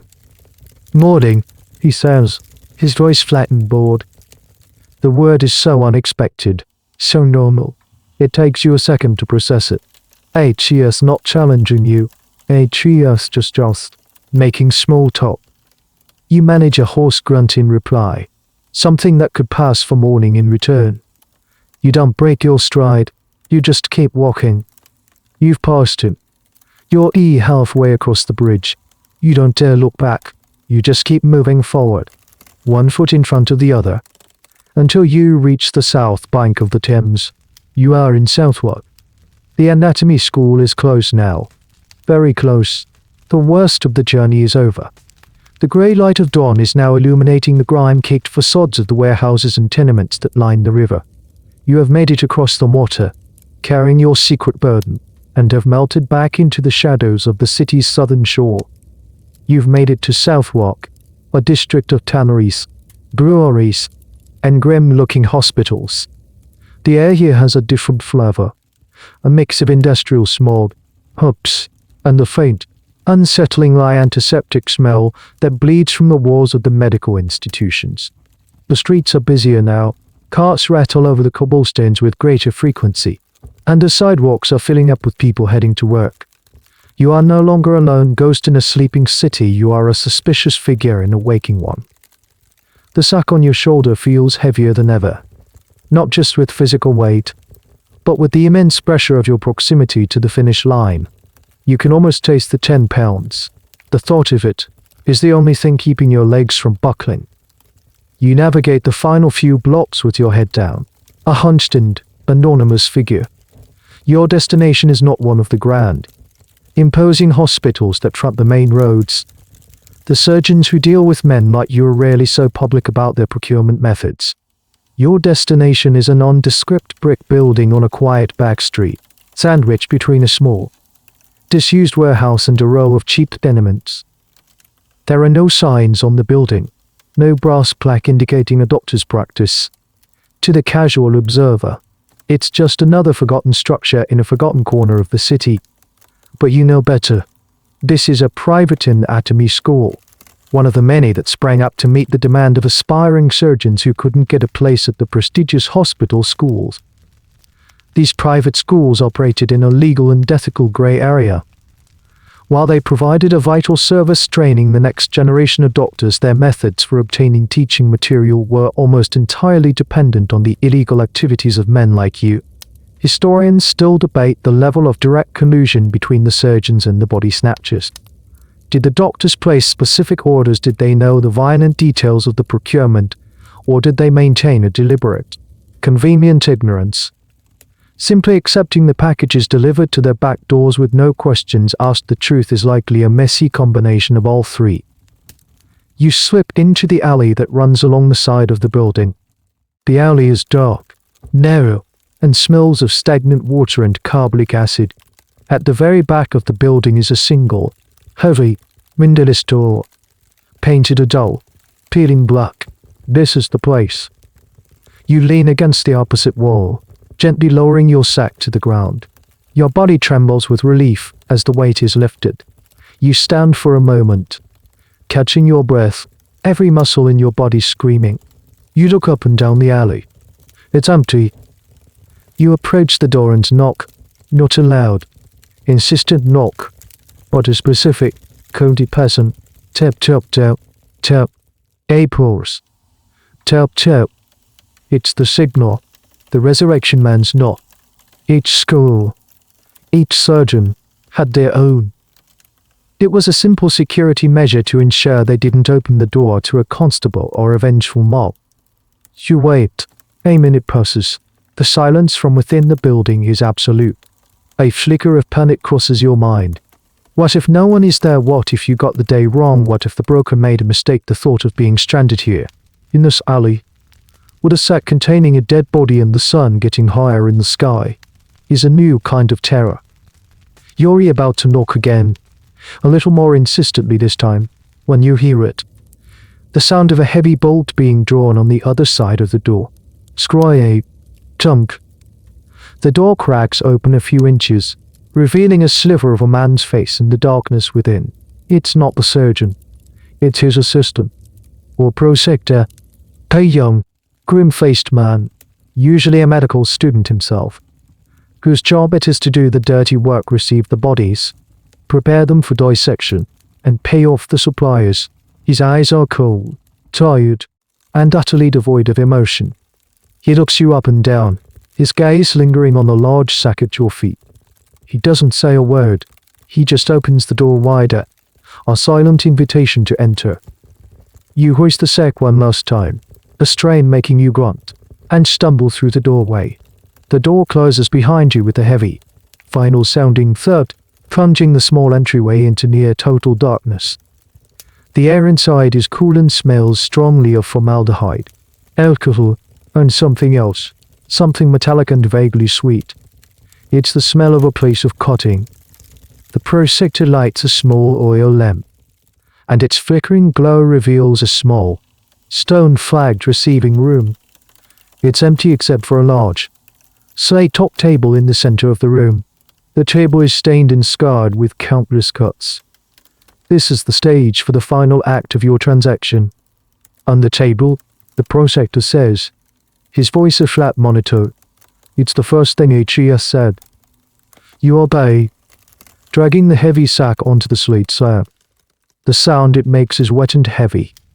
You are shaking, partly from exhaustion, partly from the release of tension. You have delivered the package. The journey is over. No, you just have to get paid. The prosector picks up the lamp and holds it close to the sack, his expression unreadable in the flickering light. He works with a practiced, almost bored efficiency. He unties the knot at the top of the burlap sack and pulls the rough fabric away, revealing the linen-wrapped form within. You stand back, shifting your weight from foot to foot, suddenly feeling awkward and out of place. You are a crude instrument of the night, standing in the cold, sterile world of science. Your job is done. You are now just a tradesman waiting for his due. The prosector begins his inspection. This is the most nerve-wracking part of the transaction. HES not just checking that you brought a body, HES assessing its quality. He peels back the top of the shroud, exposing the head and shoulders. You force yourself not to look at the face. It's better that way. His examination is methodical and impersonal. He checks the skin for signs of advanced decay or discoloration, a subject that was to green meaning. To decomposed was of little use for studying anatomy and would fetch a lower price, or be rejected entirely. He presses a finger into the flesh of the arm, checking its firmness. He lifts an eyelid with his thumb. How old, he asks, his voice still a flat monotone, his eyes still on the body. Payday, maybe 2. You answer honestly. There's no point in lying, he can tell, fresh as you'll find on such short notice. He grunts, a non-committal sound. He then runs his hands over the limbs and torso, feeling for broken bones or significant trauma. This was a critical part of the inspection. The value of a cadaver was directly tied to its condition. A body damaged during removal or transport was less valuable. This is why the method of folding the body in the sack, while gruesome, was calculated to avoid breaking major bones. A strange and macabre detail of the trade was the market trade for different types of bodies. A typical adult male was the standard. A body with a specific, interesting pathology, a large tumor, a strange deformity could fetch a premium. Children were smaller and less useful for general anatomy, but were sought after for specialized studies. The entire system was a ghoulish reflection of supply and demand. The prosector seems satisfied with the general condition. He then opens the mouth and peers inside. Teeth are all here, he mutters, more to himself than to you. This was important. Teeth drawing was a common side hustle for resurrection men. A good set of human teeth could be sold to dentists, who would then fashion them into high-end dentures for their wealthy clients. It was a ghoulish form of recycling. Some surgeons would deduct money from the payment if the teeth were missing. You hadn't had the time or the inclination for such work tonight. He finishes his inspection and straightens up, placing the lamp back on a nearby shelf. He looks at you for the first time. His eyes cold and appraising. It feels like HES evaluating you with the same detached scrutiny he just used on the corpse. There's some bruising on the shoulder, he says, his tone accusatory. And the rigor is passing. It's not crime. Your heart sinks. HES haggling. After everything you've been through, the first failed grave. The more safe. The race against the dawn, this anonymous student is trying to chip away at your pay. A surge of angry. Exhausted defiance rises in you. It's a whole subject, delivered to your door on a night when half the city's yards are caged. You retort. Your voice a low growl. £10 was the price. The broker agreed. You stand your ground, staring back at him. This is a crucial test. If you seem weak or too desperate, I'll take advantage of you. The power dynamic in this room is complex. He has the money and the security of these four walls. But you represent a vital, if unsavory, part of his supply chain. You need you as much as you need him. The debate among historians about the relationship between snatchers and their clients is endless. Some portray the surgeons as being in complete control, dictating terms to the desperate men who supplied them. Other accounts suggest that experienced, reliable resurrection men held considerable power and could negotiate fiercely, even playing different schools off against each other to drive up prices. The truth, as always, was likely a negotiation, a tense balance of power that shifted with every transaction. The prosector holds your gaze for a long moment. The silence in the stone room is heavy. Finally, he gives a slight, almost imperceptible nod. He turns away and walks to a heavy wooden chest in the corner of the room. You hear the jingle of a key, the click of a lock, and the creak of a heavy lid. He returns with his hand closed. He stops in front of you and opens his palm. Inside are 10 heavy, golden coins, 10 sovereigns. He doesn't place them in your hand. He simply holds his palm out. You reach forward and sweep the coins into your own hand. They are heavy, solid, and wonderfully, beautifully real. The weight of them in your palm is an anchor, a confirmation that the nightmare is over, and you have one. Get out, the prosector says, his voice reverting to its flat, dismissive tone. He has what he wants. You are no longer of any use to him. You don't need to be told twice. You pocket the coins. The clink, they make the most beautiful sound you have ever heard. You turn, walk to the door, and let yourself out into the alley without a backward glance. The heavy door thuds shut behind you, and the bolt slides home. The transaction is complete. You stand alone in the alley. The cool morning air is shocking contrast to the stale, chemical-laden atmosphere of the anatomy school. The 10 gold sovereigns in your pocket feel like a furnace against your leg. It's an impossible weight, a fortune earned in a single night of terror. For the first time since you left the Gin Palace what feels like a lifetime ago, the knot of fear in your stomach begins to loosen. You are exhausted, but it's a new kind of exhaustion. It's not the desperate, frantic fatigue of the graveyard, but the heavy, bone-deep weariness of a job well done. Your muscles ache. Your hands are raw. Your clothes are caked in mud and filth, but you are £10 richer. You are, for a little while at least, safe. You emerge from the alley onto the street. The city is fully awake now. The sun is up, though it's hidden behind the perpetual London haze, casting a diffuse, grey light over everything. The streets are bustling with the mundane traffic of a new day. People are sweeping their doorsteps. Merchants are opening their shops. Children are running and shouting on their way to school or work. You are a creature of the night, blinking in the daylight, and you are utterly invisible. No one gives you a second glance. You are just another dirty, tired man in a city full of them. The anonymity that was so terrifying on the bridge is now a comforting cloak. Your first instinct is to find the nearest pub, to buy a glass of proper whiskey and a hot meal, to feel the warmth of a fire and the simple pleasure of food in your belly.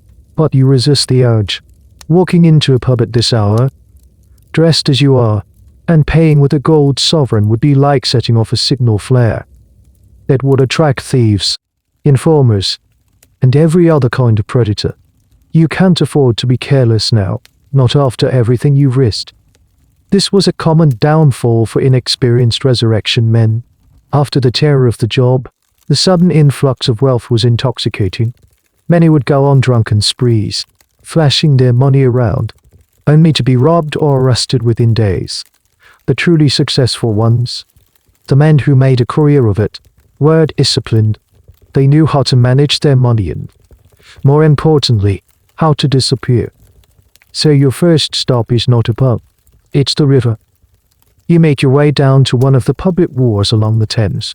You find a quiet spot, away from the stevedores loading and unloading cargo, and you kneel by the water's edge. The river is a murky, brown soup, thick with mud and city filth. You plunge your hands into the shockingly cold water, scrubbing at the grime and the dried blood under your fingernails. You splash the icy water on your face, washing away the sweat and the graveyard dirt. It feels like a baptism, a ritual cleansing of the night's work. You take off your hat and use it to scoop up water, pouring it over your boots to wash away the worst of the clinging clay. You can't get everything, but you can make yourself look less like you've just crawled out of a grave. This small act of cleaning yourself is more than just practical, it's symbolic. It's you shedding the skin of the resurrection man and putting back on the disguise of an ordinary Londoner. The historical record on the personal lives of these men is sparse, but it's clear they lived double lives. By day, they might be porters, bricklayers, or simply unemployed men trying to blend in. The ability to switch between these two identities was essential for survival.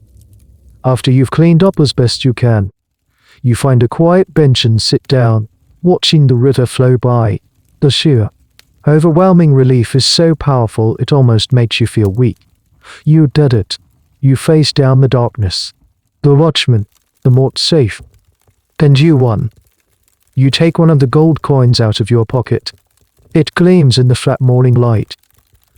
A single sovereign was more than a week's wages for an honest working man. And you have 10 of them. This single coin represents a new coat, sturdy boots, a warm bed. 2 of them could pay your rent in a decent room for months. The full 10 is a chance to start over, to get out of the slums, maybe even out of London altogether.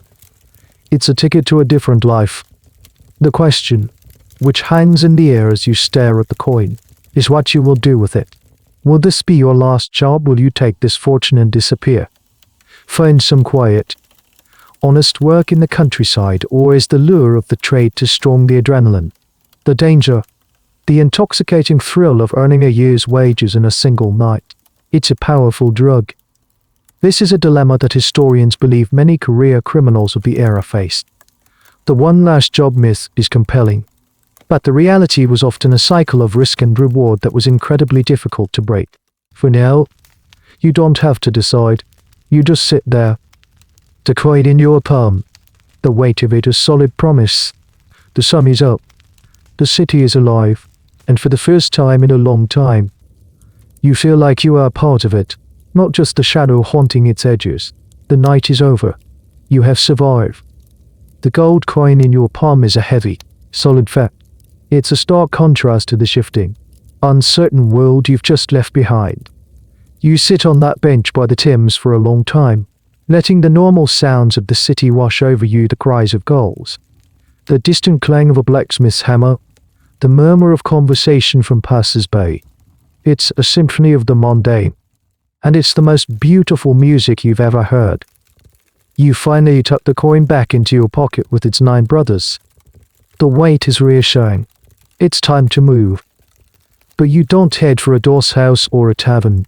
Not yet. There's one last piece of business to attend to.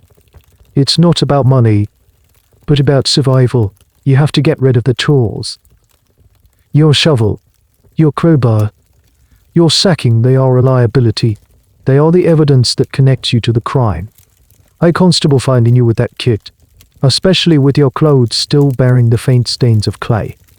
What of all the proof he needed to ask some very difficult questions? You can always get new tools. You cannot get a new life if you're swinging from the gallows. You get up from the bench and head back into the labyrinth of self-walk alleys. This time with a different purpose. You are looking for a place to dispose of the evidence. You find what you're looking for behind it: derelict tannery, a pile of refuse and discarded building materials, waiting to be cleared. It's perfect. One by one, you take the tools from your bag. First, the wooden shovel. It served you well. You look at its worn, splintered edge for a moment. A strange sense of attachment to this simple object that was your partner in the dark. Then you snap it over your knee. The sound of the breaking wood is sharp and final. You toss the two pieces deep into the rubbish pile. Next, the crowbar. You can't break it, but you can hide it. You wedge it deep down between a stack of rotting timbers and a crumbling brick wall, where it's unlikely to be found for years, if ever. The rope and the blood-flecked mullet follow, disappearing into the depths of the junk pile. Finally, you are left with the large burlap sack, the hush sack. It's the most incriminating item of all. It smells of the grave, of death, and of your crime. You can't just throw it away. You need to destroy it. You spy a small, smouldering brazier that a group of workmen have left burning to ward off the morning chill. You look around. No one is watching. You walk over to it, bunch up the sack, and shove it deep into the glowing coals. The burlap catches fire immediately.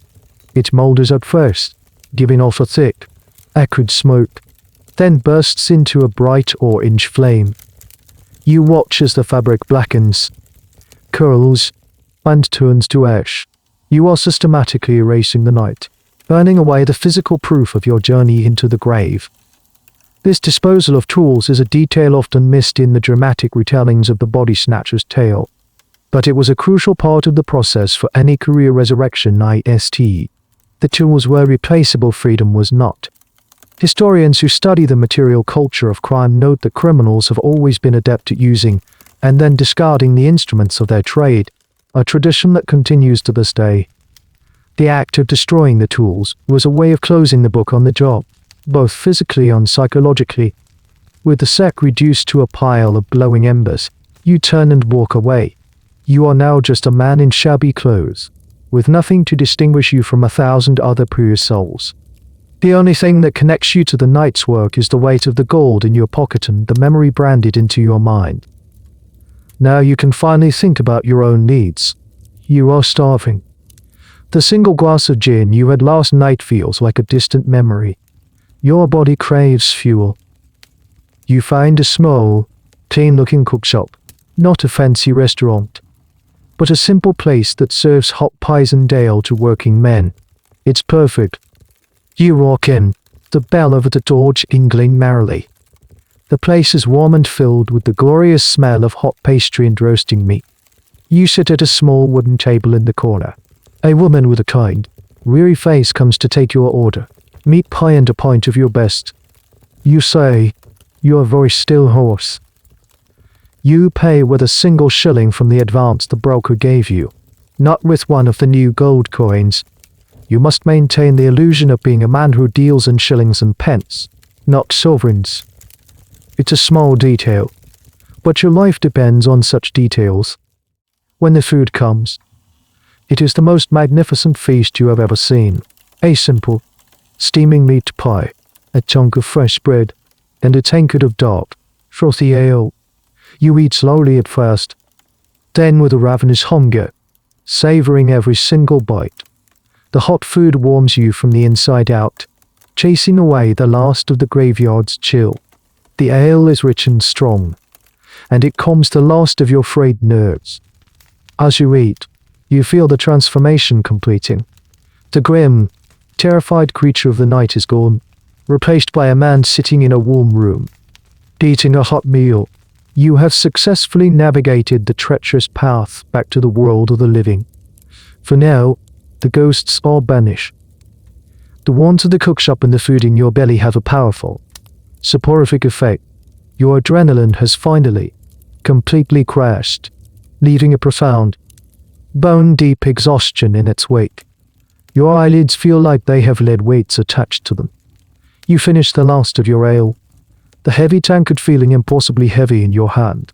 You need to sleep, not the fitful, insecure slumber of a doss house, but a real, proper sleep, in a real bed, behind a locked door. With the £10 in your pocket, you can afford a level of comfort you haven't known in years. You leave the cookshop and head for a part of town where you can find a respectable boarding house. Not a grand hotel for gentlemen, but a clean, quiet place that rents rooms by the week. You find one on a quiet side street. It has a freshly painted door and clean windows. You knock, and the door is opened by a landlady with a stern but not unkind face. You tell her you need a room for the week. She looks you up and down, her eyes taking in your shabby clothes but also noting that you are sober and polite. 6 shillings for the week. In advance, she says, her tone making it clear there is no room for negotiation. That's fine, you say, pulling out your small pouch of shillings and carefully counting out 6 of them. Again, you avoid showing the gold. The sovereigns are for you and you alone. You are building a new identity, that of a working man who has just come into a bit of money, perhaps from a lucky jolt. It's a plausible story. She shows you to a room on the 2nd floor. It's small, it's sparse, but it's the most beautiful sight in the world. There's a narrow bed with a thin but clean mattress, a small washstand with a basin and a pitcher of water, and, most importantly, a door with a key. After the landlady leaves, you lock the door. The sound of the key turning in the lock is the sound of absolute security. You are safe. You are anonymous. You are, for the first time in a long time, home. You strip off your filthy clothes, the ones that still carry the faint scent of the grave. You pour the cold water from the pitcher into the basin and give yourself a proper wash, scrubbing away the last vestiges of the night. You put on the only other shirt you own, which is worn but clean. Finally, you approach the bed. You don't even bother pulling back the covers. You just fall onto it, face down.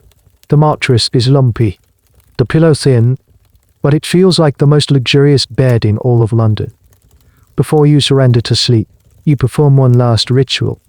You take the 10 gold sovereigns from your trouser pocket and carefully hide them, tucking them deep inside the mattress through a small tear in the fabric. They are safe. The moment your head hits the pillow, you are gone. You fall into a sleep so deep it's like a black, bottomless well.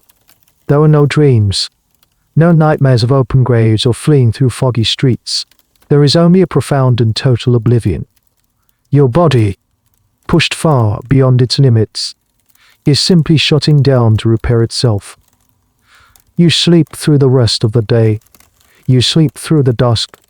As the gaslights are once again lit across the city, you sleep through the night. As other men, perhaps even other resurrection men, venture out into the darkness to ply their grim trade, you are dead to the world. Your £10 sleep the sleep of the exhausted, the victorious, and the temporarily retired. This period of lying low after a job was an essential part of the body snatcher's rhythm of life. The historical accounts from captured snatchers often mention these periods of rest and recovery, where they would live quietly, trying not to draw attention to their sudden, if temporary, wealth. It was a time to heal, to let the heat die down, and to wait for the network to signal that another subject was available. It was a cycle of intense, high-risk activity followed by periods of deliberate, careful inactivity. The men who failed to master this rhythm were the ones who ended up in the courts, or on the slab themselves. You finally wake up the next morning. The sun is streaming through the small window, illuminating dust motes dancing in the air. For a moment, you are disoriented. You don't know where you are.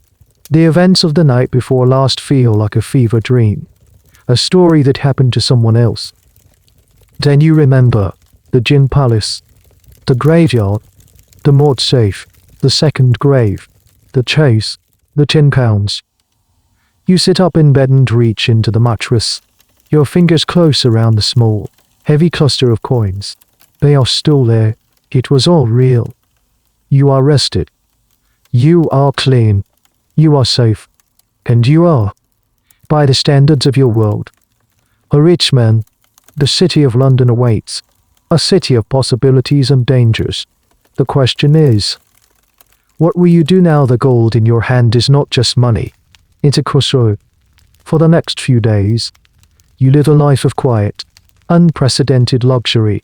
You sleep in your own bed, behind your own locked door. You eat 3 hot meals a day. You buy a new set of sturdy, second-hand clothes and a pair of boots that don't leak. You walk the streets of London not as a desperate, hunted creature, but as a man of leisure. You spend your afternoons in a quiet pub, not the raucous gin palace of your former life, but a respectable establishment where working men drink their pints and read the day's paper. You sit in a corner, nursing a single beer for an hour, listening to the conversations around you, feeling for the pulse of the city. You are a ghost, observing, resting, waiting. You don't touch the gold. You live off the few shillings you have left from the broker's advance. The sovereigns tucked away in your mattress are your future. Your escape plan. They are not for frivolous spending. This discipline is what separates the survivors from statistics. But even in this state of peaceful retirement, the trade is never far from your mind. You read the newspapers you find left on the pub tables, and your eyes are inevitably drawn to the small, sensationalist articles. You read about a parish in Illingston that has just purchased a new, patented iron coffin, guaranteed to be impervious to the ghoulish efforts of the midnight deep predator. You feel a grim smile touch your lips. They can build all the cages they want as long as the surgeons are willing to pay. Desperate men will find a way. You also read the court reports. An article describes the trial of 2 men caught in the act in a churchyard in Bethnal Green.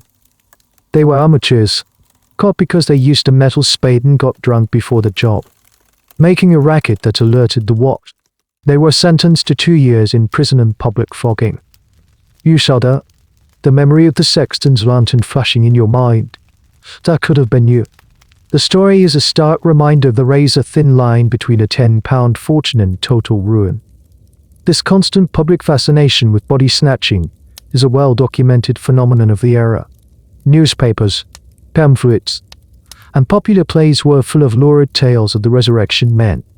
They were bogeymen, figures of terror, but also of a certain roguish glamour. The public was simultaneously horrified and fascinated by their deeds. Historians argue this fascination revealed a deep societal anxiety about death, the sanctity of the body, and the unnerving, god-like power of the medical profession. After a week of rest, your body has recovered. The aches are gone, replaced by a restless energy. The quiet life is starting to feel less like a safe harbor and more like a cage. The memory of the adrenaline, of the thrill of the chase, begins to call to you. The £10 in your mattress feel less like an escape fund and more like a safety net. With that much capital, you could afford to take bigger risks for even bigger rewards. The thought frightens you, but it also excites you. Are you becoming addicted to the danger? One evening, you decide to return to the place where it all began, the gin palace in the 7 Dials. You don't go to seek out work.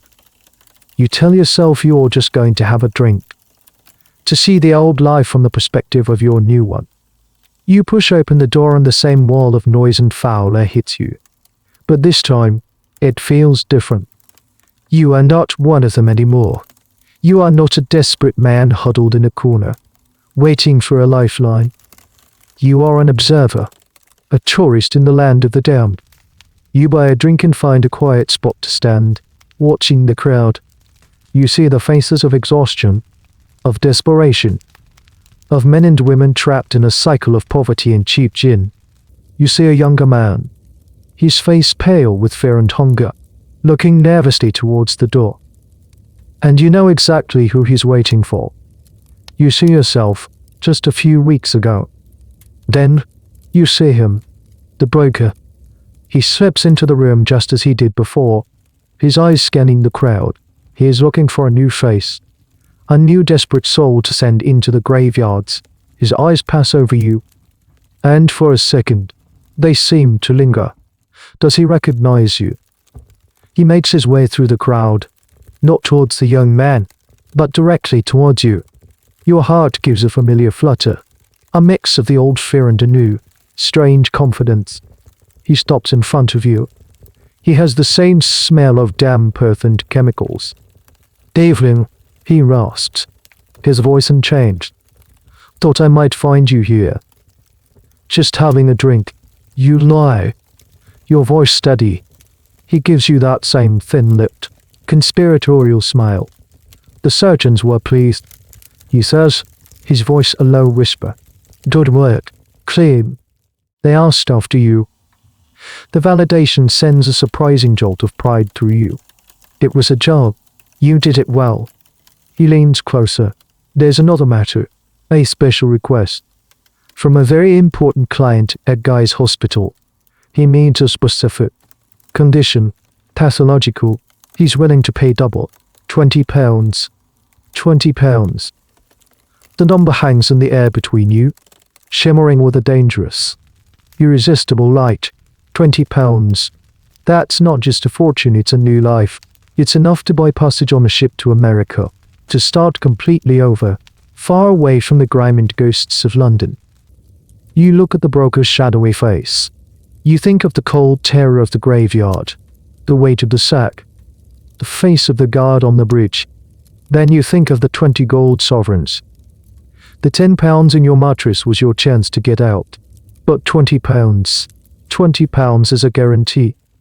It's the one last job that could set you up for life. The ultimate gamble. You're quiet. Safe retirement is over before it truly began. The river of the underworld is pulling you back in. £20. The words echo in the noisy squalor of the gin palace, cutting through the din and finding a direct path to the most ambitious, reckless part of your soul, your carefully constructed wall of discipline. Your plan to a quiet, cautious life crumbles to dust in an instant. This isn't just another job. This is the kind of score that men in your trade only dream of. What's the condition, you ask? Your voice a low conspirator's whisper. The transition from retired observer to active participant seamless and immediate. The broker allows himself a small, predatory smile. He knows he has you, a subject with a significant heart condition, an aneurysm, an enlarged ventricle, something the surgeons at Guy's can really get their scalpels into. They're studying the great vessels.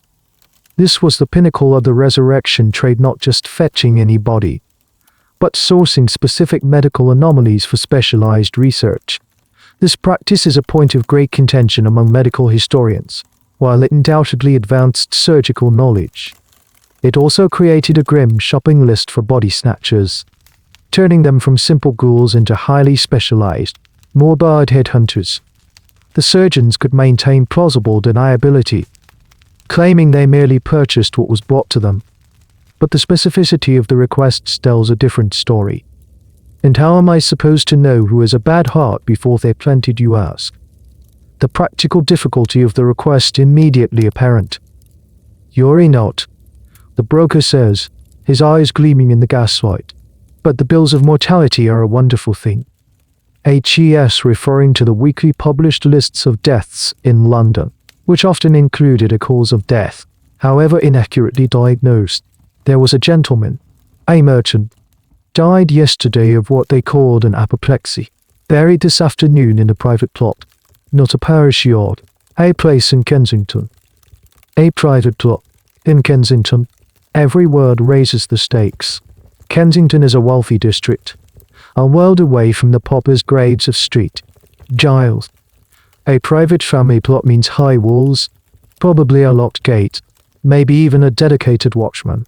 But it also means a high-quality coffin, and, most importantly, a single, easily identifiable target. The family is wealthy. The broker continues, anticipating your thoughts. But they are modern folk, Quakers. They don't hold with these newfangled iron cages. They believe in dust to dust, simple pine box, 6 feet deep. He slides a folded piece of paper across the sticky table. It's a crude, Hand-drawn map of the burial ground. A small, private cemetery, with a single plot marked with an X. This is a whole new level of operation. This isn't just being tipped off to a recent death, this is targeted intelligence. This implies a network, an informant, perhaps a clerk in the parish office, a sexton, or even an undertaker's assistant, paid a few shillings to pass on valuable information. The risk is higher. You state, your mind calculating the odds. £20 might not be enough. The broker chuckles. A dry, rattling sound. It's 20 on delivery. But there's a £5 advance for your trouble and your silence. He pushes a small, heavy cloth pouch across the table.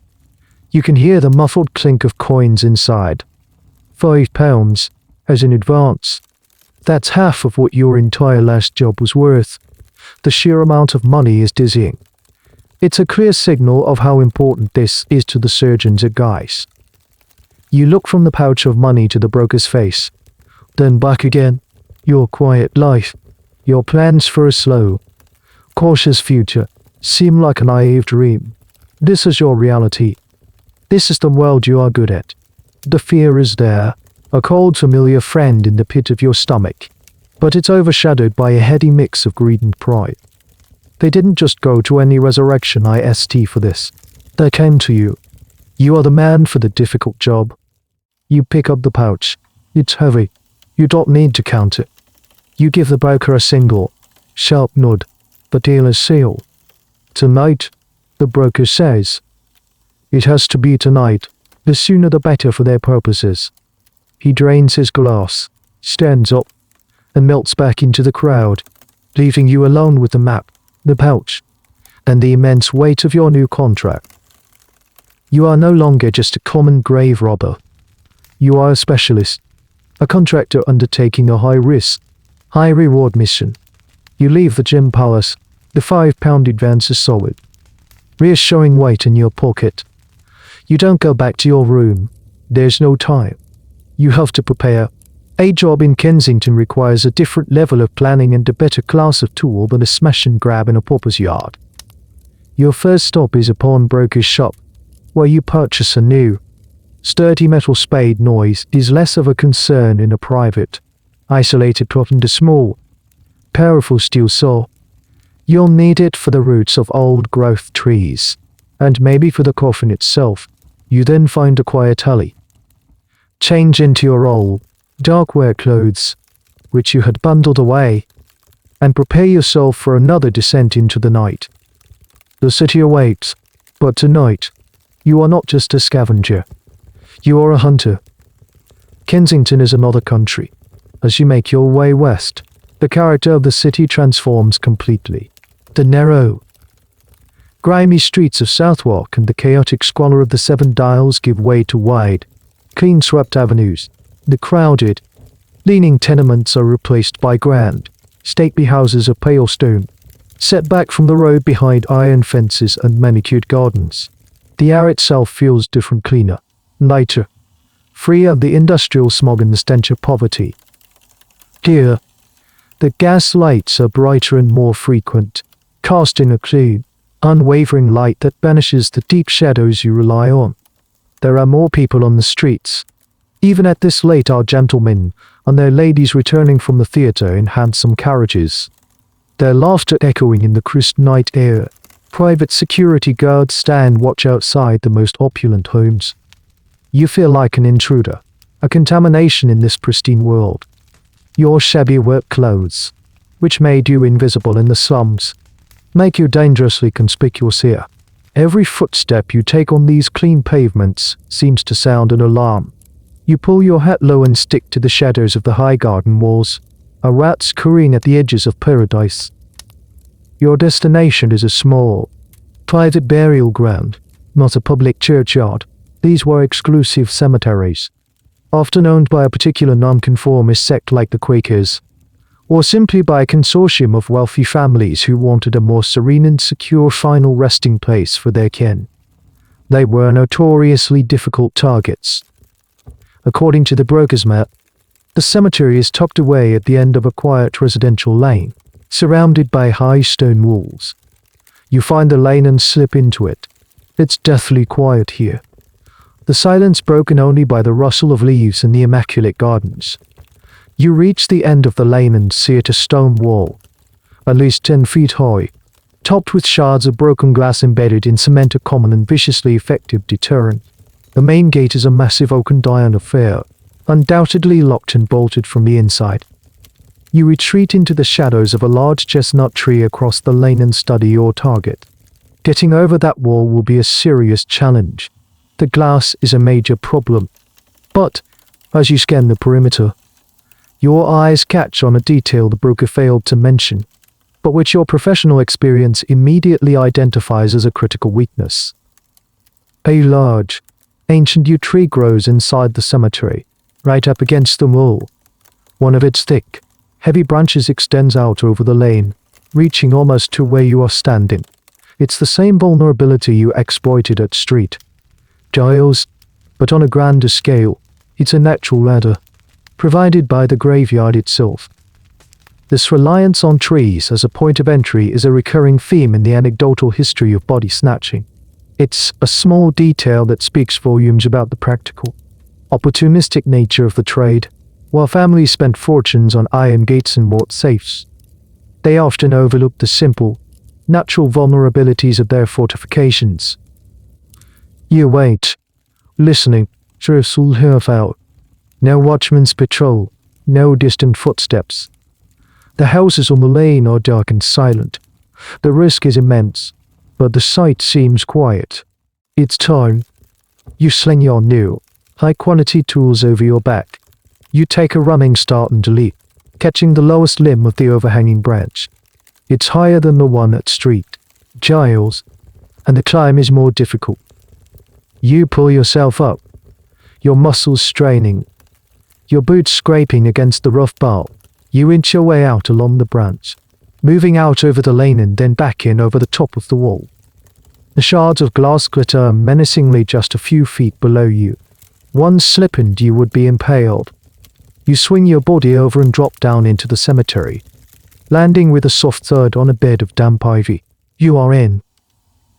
The atmosphere inside is completely different from the chaotic parish yard. This place is immaculate. The grass is neatly trimmed. The paths are paved with fine gravel, and the headstones are carved from expensive marble and granite. It feels less like a graveyard and more like a sculpture garden. It's quiet, peaceful, and profoundly unsettling. You pull out the broker's map and orient yourself by the small stone chapel in the center of the grounds. The X is in the far corner, under a weeping willow. You move silently along the gravel path, your new metal spade held tightly in your hand. You feel a strange sense of professional pride. This is a premier location, a top-tier job. You are robbing from the rich tonight. You find the spot easily, a freshly turned mound of rich, dark earth, adorned with a dozen wreaths of expensive, hothouse flowers. There is a temporary wooden marker bearing a name JOSIAHBLACKWOD. This is your man. You toss the flowers aside and take a moment to appreciate the situation. The ground is soft loam, not the heavy clay of the city.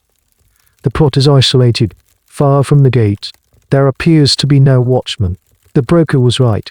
For all their wealth, the Blackwood family has left their patriarch startlingly vulnerable. You take a deep breath. The air here smells of damp earth, night-blooming flowers, and muddy. You plant your new spade into the soil.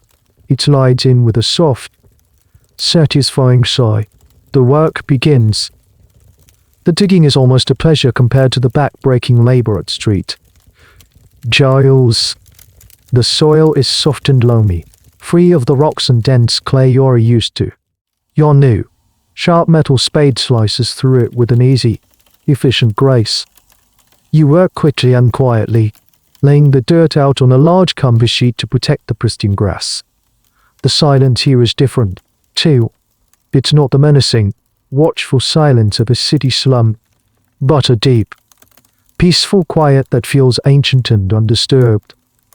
Despite the relative ease of the work, your nerves are stretched taut. This is high-stakes thievery. The consequences of being caught here, in a place like this, would be far more severe than in a pauper's yard. The wealthy have connections, influence. A conviction would be swift and certain. The 20 pounds feel both closer and further away than ever.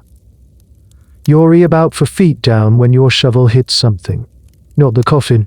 It's a network of roots. Just as you anticipated from the nearby weeping willow. But this time, you are prepared. You set aside the shovel and take out the small, powerful steel saw you purchased. You kneel in the hole and begin to work on the thickest root. The saw's sharp teeth bite into the wood, and you fall into a steady, rhythmic back and forth motion. Sets. The sound is quiet, almost surgical. This is the difference between a £5 job and a £20 job, the quality of your tools and the foresight to bring the right ones. This level of preparation speaks to a rarely discussed aspect of the resurrection trade, its evolution. Early on, it was a brute force affair, but, as security measures increased, the most successful practitioners had to become more sophisticated. They became experts in reconnaissance, tool-making, and silent infiltration. Some historians argue that the most elite body snatchers possessed a skill set comparable to that of a modern-day covert operative, albeit for a much more gruesome purpose. One by one, you cut through the woody cage of roots, clearing the path to your target. The work is still taxing, but it's efficient. You are a professional, a craftsman, and this is your masterpiece of larceny. Soon, your shovel strikes the hollow echo of wood. The coffin. You clear the last of the soil away with your hands. It's a handsome box, made of polished oak with brass fittings. It's a world away from the cheap pine boxes you're used to. It feels wrong to be touching it. A violation of a class barrier as much as a sacred one. You pull out your crowbar. The oak is much tougher than pine, and the lid is fitted snugly. You have to work the crowbar into a seam and put your full weight on it. The wood groans, a rich, deep sound. There is a loud crack as a section of the fine joinery gives way. You wince, freezing for a moment, listening. The peaceful silence of the cemetery remains unbroken. You work with controlled force, prying up one corner of the lid, then the other. The brass screws squeal in protest as they are ripped from the wood. Finally, with one last, powerful heave, you pry the entire lid off and lay it on the grass beside the grave. You peer inside. Josiah Blackwood lies within, dressed not in a simple shroud, but in a fine linen suit. He looks peaceful, distinguished, even in death. You feel a pang of something akin to class resentment. Even in the grave, the rich are different. But there is no time for social commentary. You need to get him out. You tie your ropes around him, the process now second nature. You climb out of the grave and begin the heavy task of hauling him up. He is a large man, and the weight is immense. You pull, your muscles screaming, your boots slipping on the soft earth.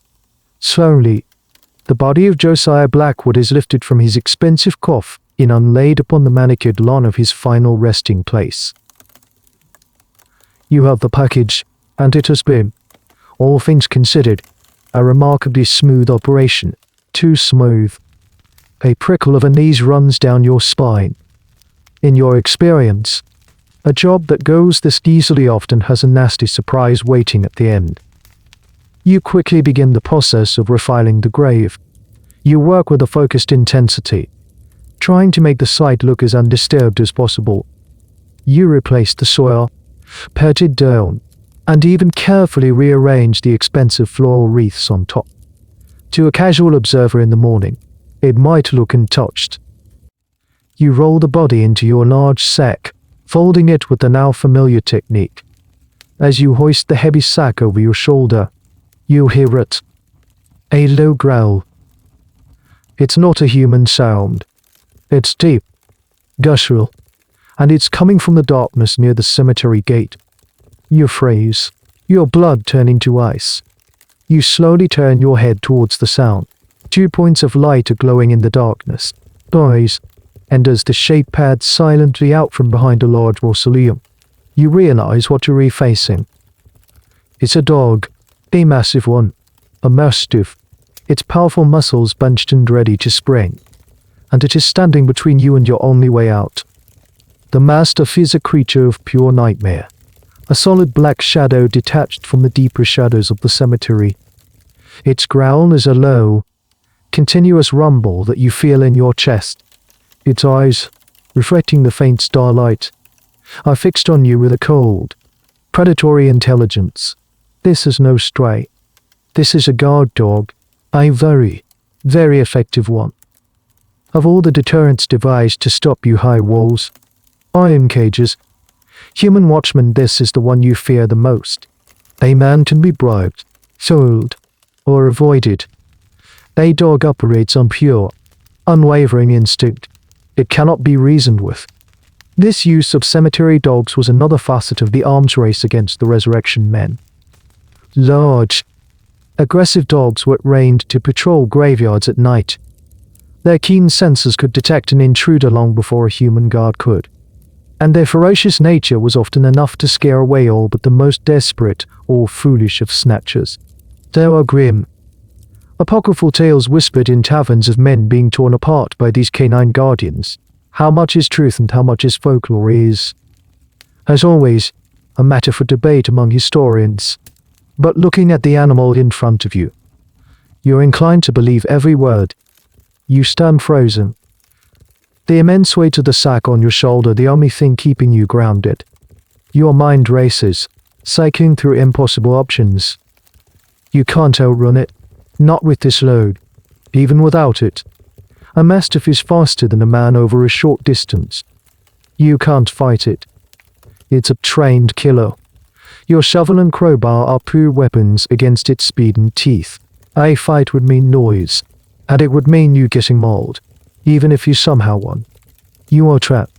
The smooth, easy job has just turned into a deadly endgame. You slowly, carefully, lower the sack to the ground. Any sudden movement could trigger an attack. The dog watches your every motion, its head low, a line of saliva glistening on its black lips. You made a distraction, something to draw its attention. Your eyes dart around, scanning the immediate area. You see the expensive coffin lid lying on the grass. An idea, desperate and insane, sparks in your mind. You take a step to your left, away from the sack containing your prize. The dog mirrors you, its growl intensifying. But it doesn't charge. It's guarding the territory, not just attacking you. Its focus seems to be on preventing you from leaving. You take another slow step, putting yourself between the dog and the open grave. You are creating a triangle, you, the dog, and your escape route over the wall. You need to break that triangle. With a sudden, explosive movement, you lunge not towards the wall, but towards the grave. You grab the heavy oak coffin lid, adrenaline giving you a surge of impossible strength. With a desperate roar, you heave it with all your might, not at the dog, but towards the far side of the cemetery, away from your escape route. The heavy lid flies through the air, end over end, and crashes into a set of ornate marble headstones with a tremendous, echoing crack of splintering wooden stone. The sound is catastrophic. It shatters the peaceful silence of the night. For a split second, the dog is distracted. Its head whips around towards the source of the noise, its instinct momentarily overriding its training. That is your chance. You don't hesitate. You sprint. You abandon the 20-pound prize. You abandon your new tools. You abandon everything. You run for the tree. The only thought in your mind being survival. You hear a furious bark behind you. A sound of rage and confusion. The dog has realized its mistake and is now coming after you. You can hear its powerful claws tearing up the turf as it charges. You leap for the lowest branch of the yew tree, your fingers closing around it just as you feel a searing, white-hot pain in your calf. The dog's teeth have found you. It has you. You scream. Ugh. guttural sound of pain and terror. You kick out wildly with your other foot, connecting with the dog's head. It yelps and its grip loosens for a fraction of a second. But it's enough. You haul yourself up onto the branch, scrambling away from the snapping jaws, your legs throbbing with an agony you have never known. You lie on the branch, panting, your heart threatening to burst from your chest. Below you, the mastiff is going insane, leaping against the trunk, barking furiously, its eyes wild. Your leg is a mess. Your trousers are torn, and you can feel warm, sticky blood soaking the fabric. The barks are echoing through the night. Lights are starting to come on in the windows of the grand houses surrounding the cemetery. A man's voice shouts from a distance. "What's going on out there?" "You have to go." "No." Ignoring the excruciating pain, you crawl along the branch, out over the high wall. You don't climb down. You just let go, falling the 10 feet into the lane below, landing in a painful, jarring heap. You force yourself to your feet, your injured leg threatening to buckle under you. You can't run. You just hobble, on lurching, painful gait, as fast as you can. You leave a trail of blood on the clean Kensington pavement. You have escaped, but at what cost? You have failed. The £20, the one nice job, is gone, left behind in a pristine cemetery with a furious dog and aroused neighborhood. You have lost your new tools, and you are badly injured. You limp your way back towards the dark heart of the city, a defeated, bleeding ghost. The grand prize is lost forever. All you are left with is the searing pain in your leg and the bitter, metallic taste of total failure. The weight in your pocket is gone, replaced by the heavy, crushing weight of your own ambition. The journey back is a blur of pain and shame. Every step ends a fresh wave of agony shooting up your leg from the rugged, deep bites in your calf. You limp through the waking city, a wounded animal retreating to its lair. The rising sun, which before had been a source of fear, is now just a mocking observer to your failure. You finally stumble back to your room at the boarding house, leaving a faint, smeared trail of blood on the stairs. You lock the door behind you, the sound of the bolt offering no comfort this time, only sealing you in with your misery. You collapse onto the bed, your body trembling with shock and exhaustion. You tear away the shredded fabric of your trousers to examine the wound. It's ugly, a series of deep, ragged punctures, already swelling and turning a bruised, angry purple. You clean it as best you can with the water from your basin, hissing in pain as the cold water touches the rough flesh. You wrap it tightly with a strip of linen torn from your spare shirt, a pathetic, makeshift bandage. The physical pain is immense, but it is nothing compared to the crushing weight of your failure. You lie on the bed, staring at the ceiling, replaying the night's events over and over. The smooth dig, the pride you felt, the sudden, catastrophic appearance of the dog. You were so close. You had £20 in your grasp. And now you have nothing but a hole in your leg and a story you can never tell. You have lost everything. Your nerve, your tools, your chance at a new life. And worse, you have failed the broker. You have failed the surgeons at Guy's. In the small, ruthless world of the resurrection men, a failure this spectacular means you are finished. No one will trust you with a high-value job again. You are no longer the reliable specialist, you are the man who got run off by a dog. As the day wears on, a new and more terrifying problem emerges. The pain in your leg is changing. It's no longer just a sharp, localized agony. It's a deep, throbbing heat that seems to be spreading. The area around the wound is red hot to the touch. A fever is beginning to creep into you, making you shiver despite the stuffy air in the room. You know what this is. Infection. In the filth-ridden world of 19th century London, any open wound was a potential death sentence. And a dog bite was one of the worst. Rabies, tetanus, sepsis, a host of horrors could be brewing in your flesh. The irony is so cruel it's almost laughable. In your efforts to supply the medical profession, You have sustained an injury that could very well land you on one of their tables, not as a supplier, but as a patient.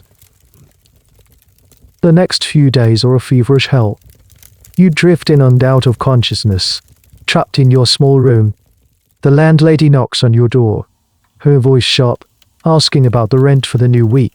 You ignore her, too weak to answer. The world shrinks to the four walls of your room, the throbbing in your leg, and the terrifying phantoms of your fever dreams. In a moment of lucidity, you realize you have a choice. You can lie here and let the infection take you, a miserable, anonymous send in a cheap boarding house, or you can use the only resource you have left. With a monumental effort, you drag yourself out of bed and pry the 10 gold sovereigns from their hiding place in the mattress. They feel cool against your feverish skin.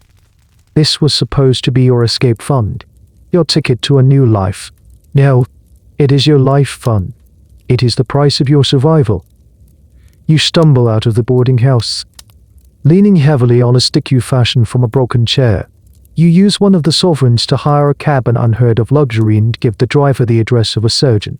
Not one of the grand hospital men you supply, but a private doctor in a modest but respectable part of town, a man known to be discreet and skilled.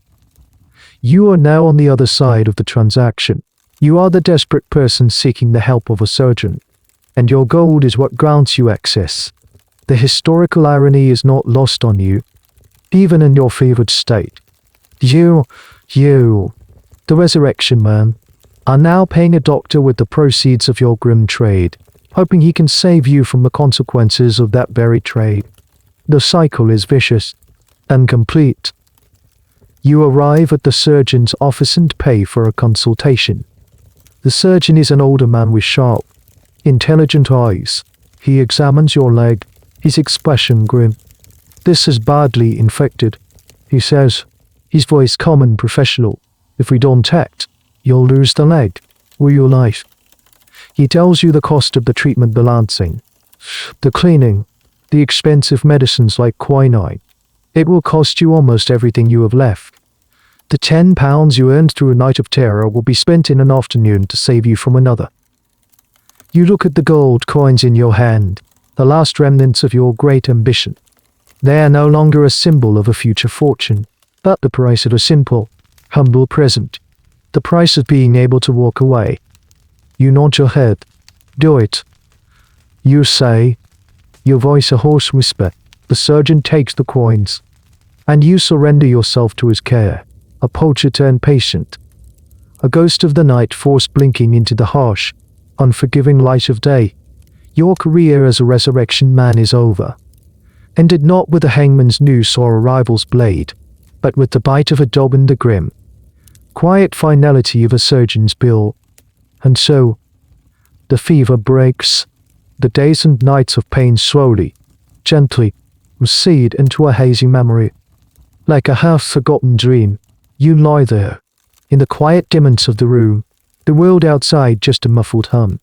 The sharp edges of your life have softened, the frantic energy replaced by a deep, profound stillness. You are no longer running from the law, or a rival, or a dog in the dark. You are simply resting. The gold is gone. The ambition has faded, and all that is left is the slow, steady rhythm of your own breathing. You can feel the gentle pull of sleep, not the black, dreamless oblivion of exhaustion, but a soft, drifting current, carrying you away from the grimy streets of London, away from the cold, damp earth of the grave. The story is over. The night's work is done. It is time to rest, to let the silence hold you, to drift into the quiet, peaceful darkness that waits at the end of a long, long day. The end of the article. Good night.